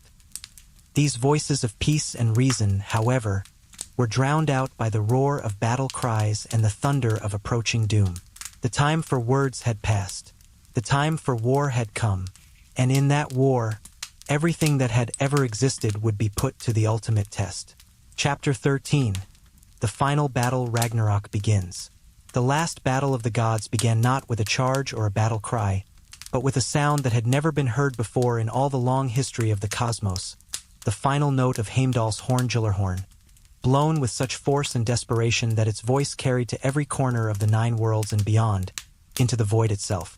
The note hung in the air for what seemed like an eternity, growing louder rather than fading, until it became not just a sound but a force of nature unto itself. When it finally ended, the silence that followed was so complete that even the gods could hear their own heartbeats.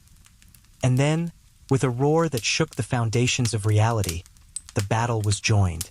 Odin, the All-Father, rode Sleipnir into the heart of the enemy host, his 8-legged mounts' hooves striking sparks from the stones of Vigrid as they galloped toward their destiny. The God-King's ravens, Hugin and Munin, circled overhead one final time before diving into the battle themselves, their claws and beaks seeking the eyes of giants and monsters. But Odin's target was not a random enemy. It was Fenrir, the great wolf whose binding had marked the beginning of the end. The prophecy was clear. The wolf would devour the All-Father, and there was no escaping that fate. Yet Odin rode forward anyway, his spear Gungnir gleaming in his hand, because some things were more important than survival. The confrontation between God and wolf was brief but terrible. Fenrir had grown even larger during his imprisonment, fed by hatred and rage until he was as tall as a mountain and as wide as a valley. When he opened his jaws, his lower jaw touched the earth while his upper jaw scraped the sky. Saliva poured from his mouth like rivers, and his eyes burned with the accumulated fury of centuries. Odin cast his spear with all the skill and power he possessed, but Gungnir, which had never missed its target, struck harmlessly against Fenrir's hide. The wolf's supernatural nature, enhanced by his long suffering and rage, made him immune to conventional weapons. With a sound like an avalanche, Fenrir lunged forward and caught Odin in his massive jaws. The death of the All-Father sent a shock wave through both armies. For the gods, it was the loss of their leader and the confirmation of their worst fears about the outcome of the battle. For the forces of chaos, it was validation that their cause was just and their victory inevitable. The roar of triumph that rose from the army of giants and monsters was so loud that it cracked the dome of the sky. But Odin's death was not meaningless. As Fenrir savored his long-awaited revenge, Vidar the Silent approached the great wolf. The god wore his special boot, crafted from all the leather scraps that had been discarded by cobblers throughout history, and with this boot he stepped on Fenrir's lower jaw, holding it down with irresistible force. With his hands, Vidar grasped Fenrir's upper jaw and, putting forth all his divine strength, tore the wolf's mouth apart. The creature that had devoured the king of the gods died with a whimper rather than a roar. His own hatred turned against him. Thus was Odin avenged, though the price of that vengeance was the loss of one of the wisest and most powerful of all the gods. Elsewhere on the battlefield, Thor had engaged his ancient enemy Jormungandr, the world serpent. The thunder god's hammer Mjolnir sparked with lightning as it struck the serpent's coils, each blow echoing across the 9 worlds like the crack of creation itself. Thor's strength was immense, augmented by his belt Megingr and focused through his iron gloves Jarnglofer. But Jormungandr was no ordinary foe. The world serpent's size was beyond comprehension. He could coil around the entire earth and still have room to spare. His scales were harder than the hardest metal, and his venom was so potent that it could poison the very air for miles around. When he breathed, clouds of toxic gas rolled across the battlefield, killing anything that inhaled them. The battle between Thor and Jormungandr was a clash of elemental forces. Thunder answered venom, strength met size, and divine power struggled against primordial malice. For hours they fought, neither able to gain a decisive advantage over the other. Thor's hammer struck blow after devastating blow against the serpent's hide, while Jormungandr's coils wrapped around the thunder god, squeezing with the force of tectonic plates. Finally, Thor managed to position himself for a killing blow. He raised Mjolnir high above his head and brought it down with all his might upon the serpent's skull. The impact was so great that it shattered bone and brain alike, killing Jormungandr instantly. But in his death throes, the world serpent exhaled one final breath of venom, and this poisonous cloud enveloped Thor completely. The thunder god staggered backward, his body racked with pain as the venom coursed through his veins. He managed to take 9 steps before the poison overcame him, and he fell to the earth beside his fallen enemy. Thus died Thor, the protector of gods and men, victim of his own victory. Freyr faced his own prophesied doom when he encountered Surtur the Black on the battlefield. The god of fertility and prosperity had no weapon to match the fire giant's flaming sword, having traded his own magical blade long ago for love. Yet he did not flee or surrender, but instead chose to face his enemy with whatever makeshift weapons he could find. The battle between Freyr and Surtur was brief but symbolic. The god who represented life and growth struggled valiantly against the giant who embodied destruction and ending, but without his sword, Freyr was no match for his opponent. Surtur's blade, forged from the primordial fires that had existed before creation, cut through Freyr's defenses as if they were made of air.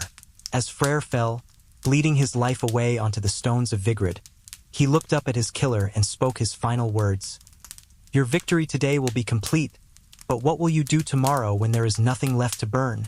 Searcher had no answer to this question, for the fire giant had never thought beyond the moment of destruction. Tyr the One-Handed met his fate fighting Garm, the monstrous hound that guarded the entrance to Helheim. This was a battle between two forces of implacable determination, the god who embodied justice and honor against the beast that served the realm of the dead. Both knew that their conflict could end only with mutual destruction. Garm was a creature of nightmare, with eyes like burning coals and jaws that dripped with the blood of the dishonored dead. His howl could freeze the heart of even the bravest warrior, and his claws could tear through any armor ever forged. Yet Tyr faced him without flinching, drawing his sword with his left hand and preparing for his final battle. The fight between god and hound was savage and prolonged. Tyr's loss of his right hand years earlier had forced him to learn new fighting techniques, and his skill with his left hand was formidable. But Garm's supernatural strength and ferocity made him a nearly unstoppable opponent.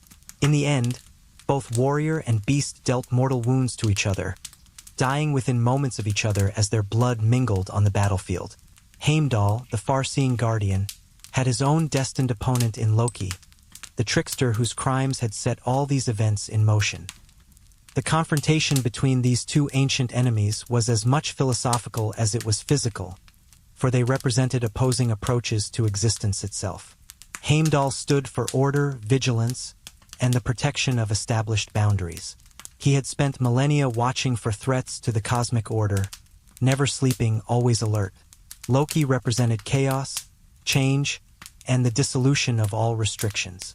He had spent his existence pushing against limits, testing boundaries, and refusing to accept that anything was permanent or sacred. Their battle was fought with words as much as weapons, each trying to justify their actions and condemn their opponent.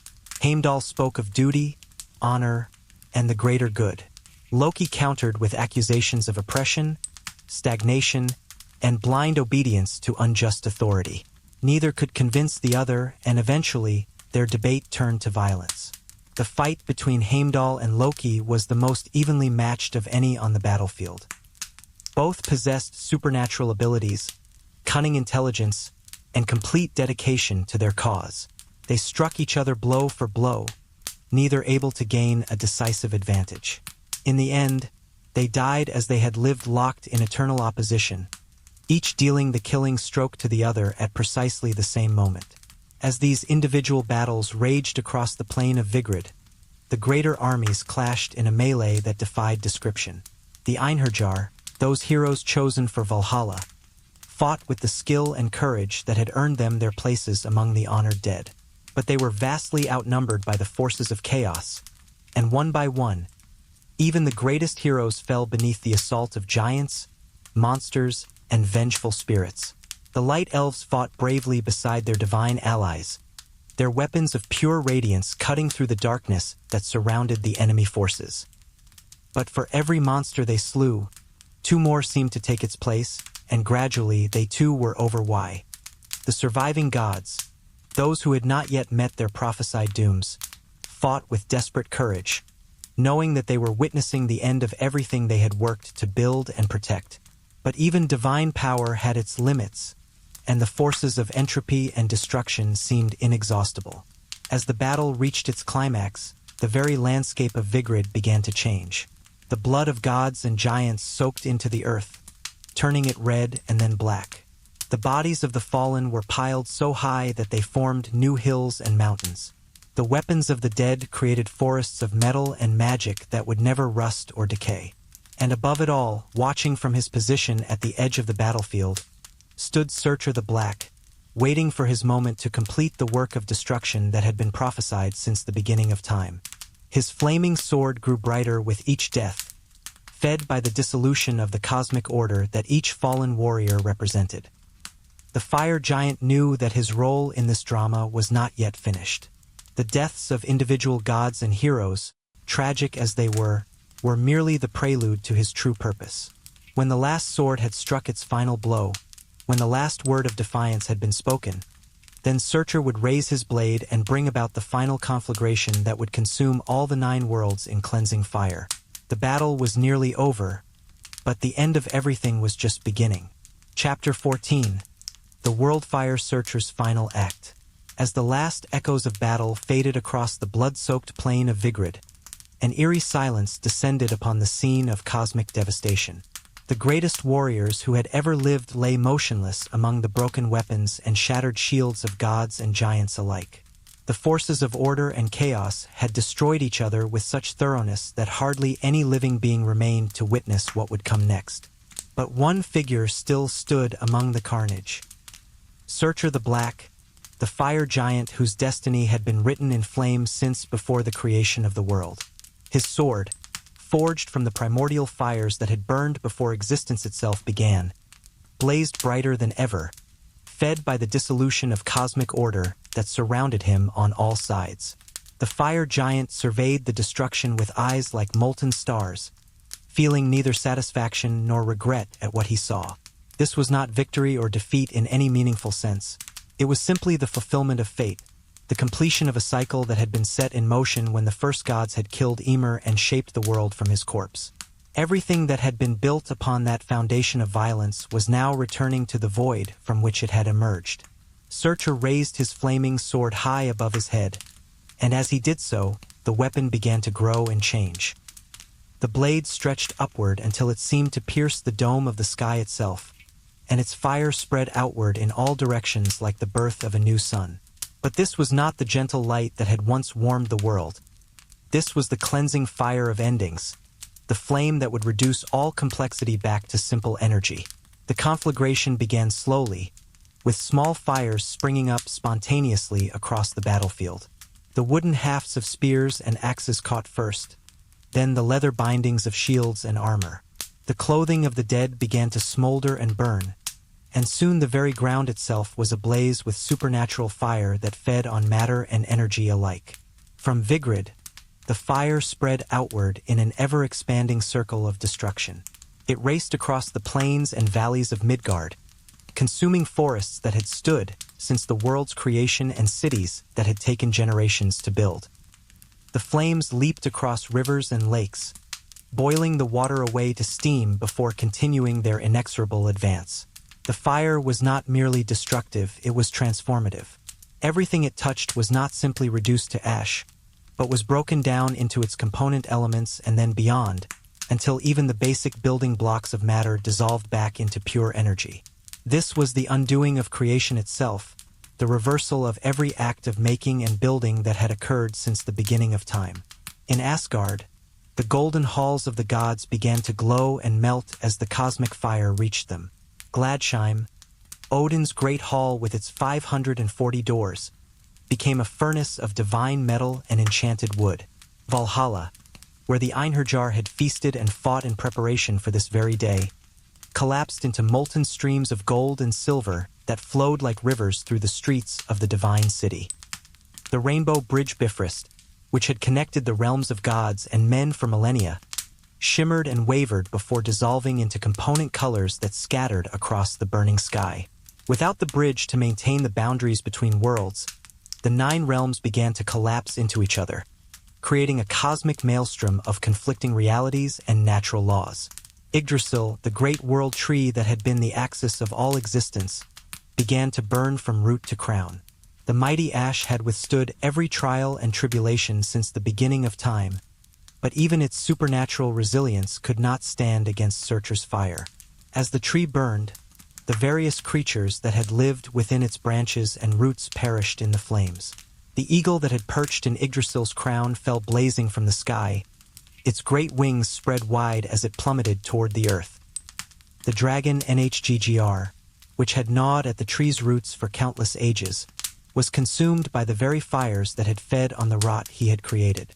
Even Ratatoskr, the squirrel who had carried messages between the eagle and the dragon, was caught in the conflagration as he tried desperately to climb to safety.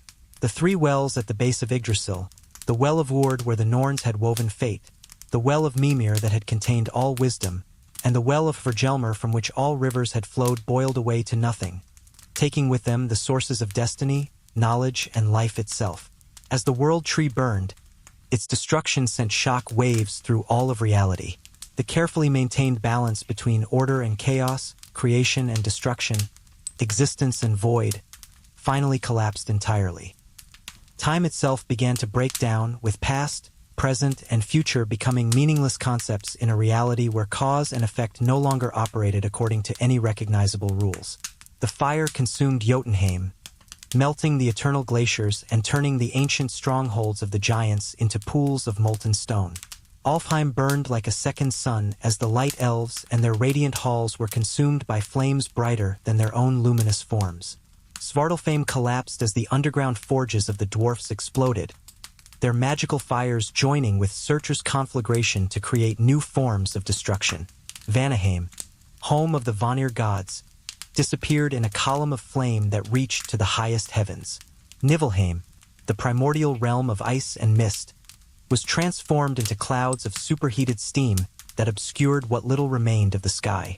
Even Helheim, the realm of the dead, was not spared.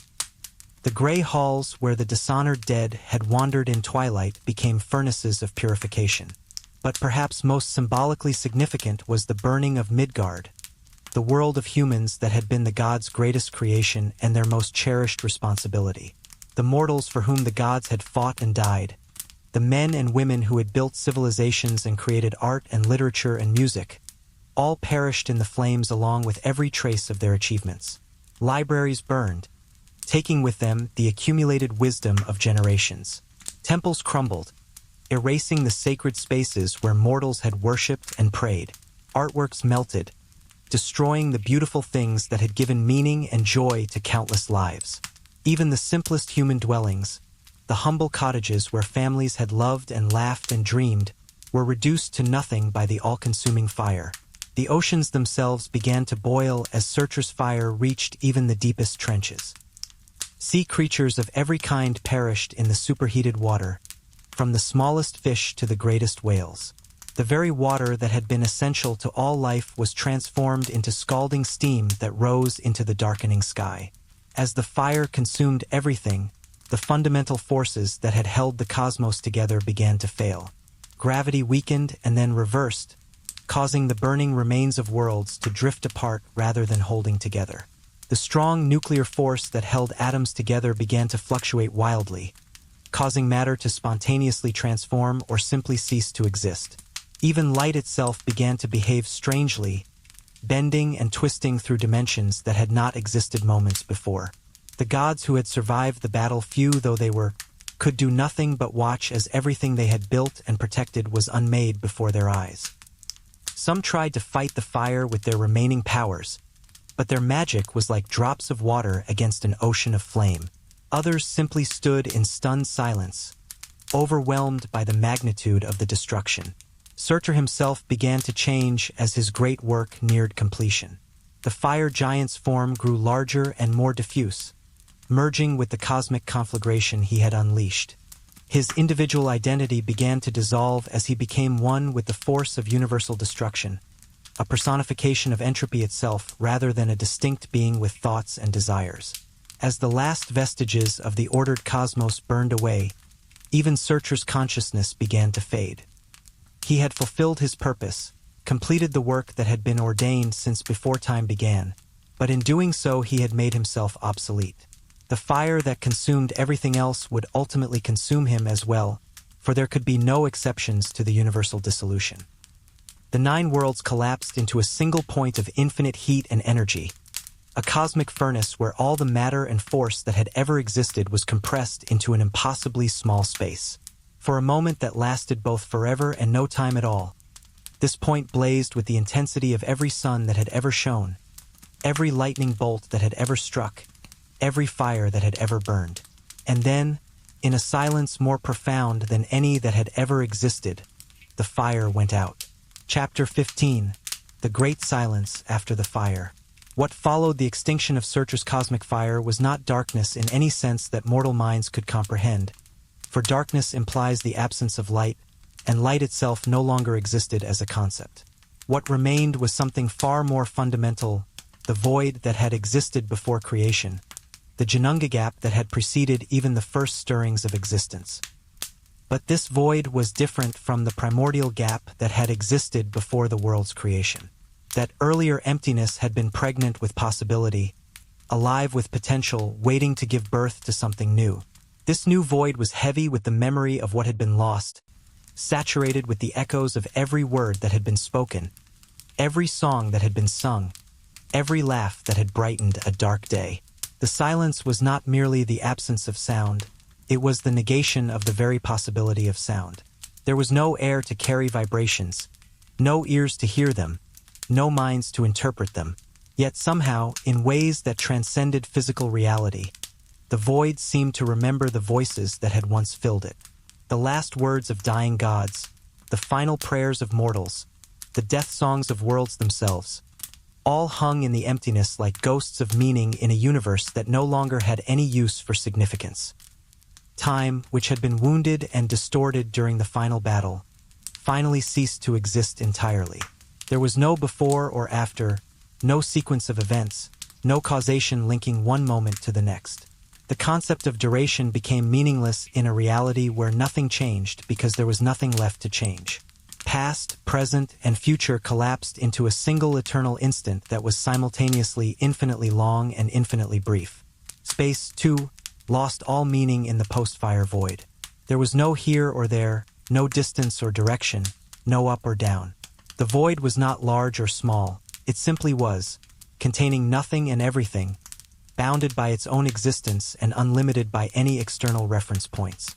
It was a place that was not a place, a when that was not a time, a reality that existed beyond the possibility of existence. Yet even in this ultimate negation, something persisted. Call it memory, call it potential, call it the irreducible essence of what had been. Some trace of the vanished cosmos remained embedded in the fabric of the void itself. The stories that had been told, the loves that had been shared, the hopes that had been cherished, the dreams that had been dreamed, these did not simply vanish into nothingness but became part of the fundamental structure of the emptiness that remained. In this great silence, the void began to dream. It dreamed of Baldur's laughter echoing through golden halls, of Thor's hammer ringing against storm clouds, of mortal children playing in sunlit meadows while their parents worked in fertile fields. It dreamed of the first words spoken between lovers, of the last words whispered by the dying, of all the countless conversations that had woven the fabric of conscious existence. The void dreamed of colors that no longer existed, the blue of Midgard's skies, the gold of Asgard's halls, the silver of moonlight on water, the green of growing things in spring. It dreamed of sensations that had no meaning in its emptiness, the warmth of sunlight on skin, the coolness of snow on a winter morning, the softness of a mother's touch on a child's forehead. Most poignantly, the void dreamed of possibilities that had never been realized, the children who might have been born if the world had continued, the stories that might have been told, the songs that might have been sung, the discoveries that might have been made. These unrealized potentials hung in the emptiness like seeds waiting for fertile ground, like stars waiting to be born in a universe that had forgotten how to nurture light. As the void dreamed, its dreams began to take on a weight and substance of their own. The memory of warmth created the faintest suggestion of heat. The echo of light cast the most subtle shadows. The ghost of movement stirred the stillness in ways so slight that they existed more as concepts than as actual changes. These dream stirrings were not random or chaotic. They followed patterns that reflected the deep structures of the cosmos that had been destroyed, as if the fundamental laws of existence were reasserting themselves even in the absence of anything to govern. Mathematical relationships that had once described the orbits of planets and the harmonies of music began to manifest as organizing principles in the void itself. The golden ratio emerged as a tendency toward proportion and beauty. The prime numbers manifested as points of special significance in the emptiness. The fundamental constants that had once governed physics, the speed of light, the strength of gravity, the charge of an electron, persisted as platonic ideals waiting for a universe in which they could once again have meaning. Gradually, so slowly that the change was imperceptible even to hypothetical observers, these mathematical ghosts began to interact with each other. Where the memory of light intersected with the echo of gravity, new possibilities emerged. Where the dream of motion met the shadow of time, potential began to coalesce into something approaching actuality. The void began to remember not just what had been, but what could be. It recalled the first moment of creation, when Surtur's fire had been born from the interaction between ice and flame, between Niflheim and Muspelheim. It remembered how opposites could unite to create something greater than either could achieve alone. It dreamed of new oppositions, new unities, new possibilities for existence to emerge from non-existence. But this was not a simple repetition of what had come before. The new creation that stirred in the void carried within it the accumulated wisdom and sorrow of the previous cosmos. It had learned from the tragedies that had led to Ragnarök, understood the flaws that had made destruction inevitable, and dreamed of ways that future existence might avoid repeating those same mistakes. The void dreamed of a world where gods and giants might coexist without the hatred that had poisoned their relationships for millennia. It imagined mortals who might live in harmony with both the natural world and the divine powers that shaped their existence. It conceived of a reality where justice and mercy could be balanced, where strength and wisdom could be united, where love could triumph over fear without ignoring the legitimate concerns that fear represented. These dreams began to gather force and focus, creating eddies and currents in the emptiness that had previously been utterly uniform. The void was learning to differentiate itself, to create distinctions and boundaries where none had existed before. The first and most fundamental distinction was between being and non-being, between the potential for existence and the certainty of emptiness. And in that distinction, in that first gentle separation of something from nothing, the seeds of a new creation began to germinate. The great silence was preparing to break, though it would do so in ways that no previous existence could have anticipated or prepared for. The void was pregnant once again, but what it would give birth to would be something unprecedented, a cosmos that remembered its own mortality, a creation that had been tempered by the fire of its own ending, a reality that carried within it both the hope for something better and the wisdom born of ultimate loss. Chapter 16. The New Dawn Seeds of Renewal. In the depths of the great silence, where even the memory of time had dissolved into potential, the first stirring of renewal began with something so small and subtle that it existed more as a possibility than an actuality. It was less than a whisper, quieter than a thought, more fragile than a spider's web touched by morning dew. Yet it carried within it the seed of everything that would come to be. This first stirring was neither light nor warmth, neither sound nor movement, but something that preceded all of these, the emergence of distinction itself. The void, which had been utterly uniform in its emptiness, began to differentiate between here and there, between now and then, between is and is not. These distinctions were infinitesimally small at first, but they represented the fundamental prerequisite for any kind of existence. From these primal distinctions came the first hint of dimensionality. The void developed depth, breadth, height, not as measurable quantities, for there was nothing yet to measure them against, but as pure geometric potential. Space was being born, not as a container for things, but as the possibility that things might have location and extension. Simultaneously, the embryonic concept of duration began to emerge. Not time as a flowing river or a ticking clock, but time as the potential for change, for sequence, for before and after. This proto-time was not linear but cyclical, carrying within it the memory of endings and the promise of new beginnings. It was time that had learned from its own completion, time that knew both its destination and its origin. As these fundamental frameworks took shape, they began to resonate with the mathematical harmonies that had persisted through the great silence. The golden ratio manifested as a tendency toward aesthetic proportion in whatever might eventually exist. The prime numbers emerged as points of special stability around which complexity could organize itself. The fundamental constants of physics reasserted themselves as the rules that would govern whatever reality might emerge. But these were not quite the same constants that had governed the previous cosmos. They had been subtly altered by their passage through destruction and void, refined by the experience of ultimate ending. The speed of light carried within it a memory of darkness. The force of gravity remembered weightlessness. The electromagnetic force had been tempered by the experience of a universe without charge or field. As these proto-physical laws began to interact, they created the conditions for the emergence of energy itself. Not the violent, consuming energy of Surtur's fire, but something gentler and more nurturing energy that sought to create rather than destroy, to build rather than tear down. This energy was born from the tension between existence and non-existence, between the void's memory of what had been and its dreams of what might be. The first manifestation of this creative energy was warmth, not the blazing heat that had consumed the 9 worlds, but a gentle warmth like the first touch of spring sunlight after a long winter. This warmth had no source and no object, for there was nothing yet to be warmed, but it represented the possibility of comfort, of nurturing, of the conditions necessary for life to emerge and flourish. Accompanying the warmth came the first glimmer of light, not the harsh brilliance of cosmic fire, but a soft, diffuse glow that seemed to emerge from everywhere and nowhere at once. This light was different from any that had shone in the previous cosmos. It carried within it the memory of every sunset that had ever painted the sky, every candle that had pushed back the darkness, every star that had guided travelers through the night.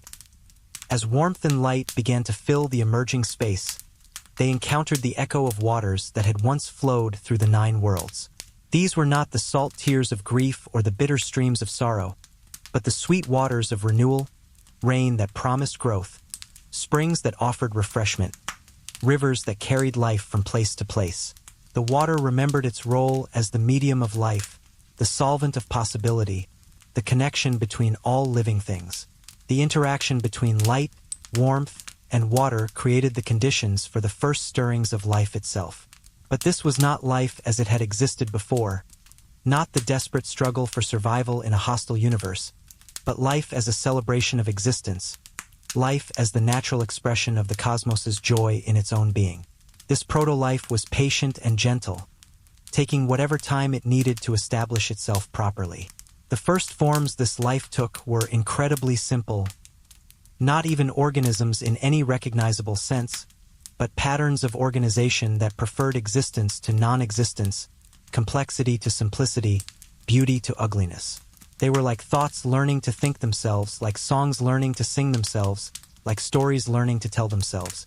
As these patterns grew and developed, they began to create the first structures in the new cosmos. These were not the rigid hierarchies of the old world, where gods ruled over men and men ruled over beasts, but fluid networks of relationship and mutual support. Everything was connected to everything else, but in ways that enhanced rather than constrained the freedom and dignity of each individual element. From these networks emerged the first intelligences of the New World, not gods in the sense of the Aesir or Vanir, but consciousnesses that were simultaneously individual and collective, finite and infinite, powerful and humble. They were born not from violence or conflict, but from the cosmos's own desire to understand and appreciate itself. These new intelligences remembered the stories of the old world, the tragedies and triumphs, the mistakes and achievements, the loves and losses that had shaped the previous cosmos. But they remembered them as lessons rather than as wounds, as wisdom rather than as trauma. They understood why Ragnarök had been necessary, why the old world had needed to end, and they were determined to build something better from the ashes of what had been destroyed. The first act of these new consciousnesses was not to establish dominance or claim territory, but to create beauty. They shaped the emerging reality with an artist's eye, crafting landscapes that were both magnificent and habitable, both awe-inspiring and comforting. Mountains rose not as barriers but as gathering places, as temples of stone where the earth could reach toward the sky. Waters flowed not in rigid channels but in living networks that nourished and connected all parts of the new world. Forests grew not as dark and forbidding wilderness but as cathedrals of green where life could flourish in countless forms. Skies spread overhead not as distant domes but as open invitations to wonder and exploration. This new world was being born not from conquest or competition, but from cooperation and mutual aid. The emerging intelligences worked together not because they were forced to, but because they recognized that their individual fulfillment was inseparable from the well-being of the whole.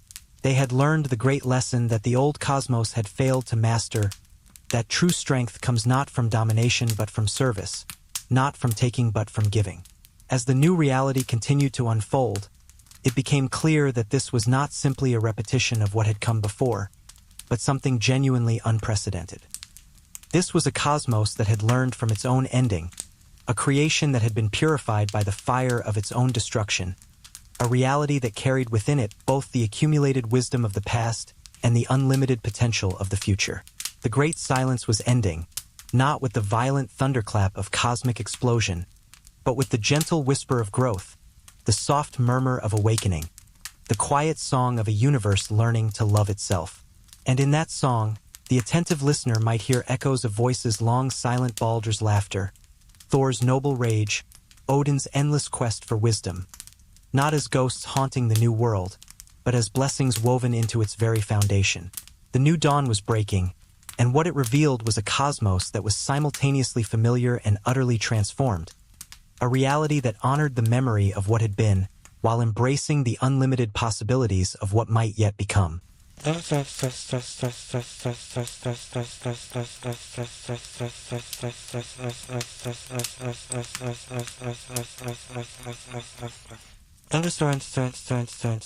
Epilogue: The Eternal Return. And so our journey through Ragnarök draws to a close, but like the cosmos itself, this ending is also a beginning. The story of the Twilight of the Gods is not ultimately a tale of defeat and despair, but of transformation and renewal, of death that gives birth to new life, of endings that make possible better beginnings. Tonight, as you drift towards sleep, carry with you the wisdom of the Viking ancestors who first told this tale. They understood that nothing lasts forever, not kingdoms, not civilizations, not even gods themselves.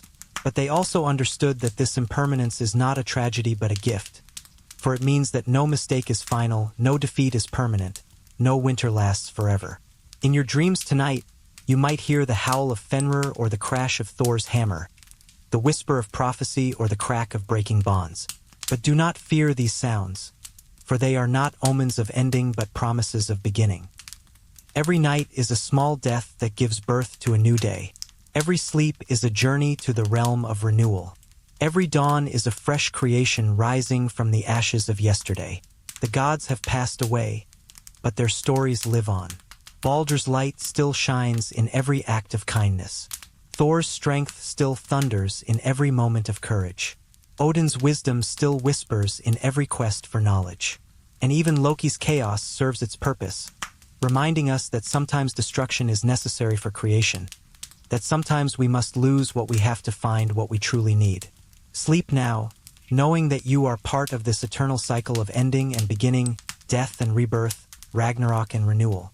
Rest in the great silence that holds all possibilities. Dream in the void that dreams new worlds into being. And when you wake tomorrow, remember that you too are both ending and beginning, both mortal and eternal, both finite and infinite. The twilight of the gods has passed, but the dawn of something new is always breaking. And in that dawn, all stories begin again. All songs find new voices. All dreams discover new ways to come true. The wheel turns, the cycle continues, and life, in all its magnificent complexity and beautiful fragility, goes on. If you're not following us, you risk missing the continuation of these magical stories. But if you've subscribed, congratulations. You're now a valued member of our story family. Good night, and may your dreams be filled with the gentle fire of new beginnings.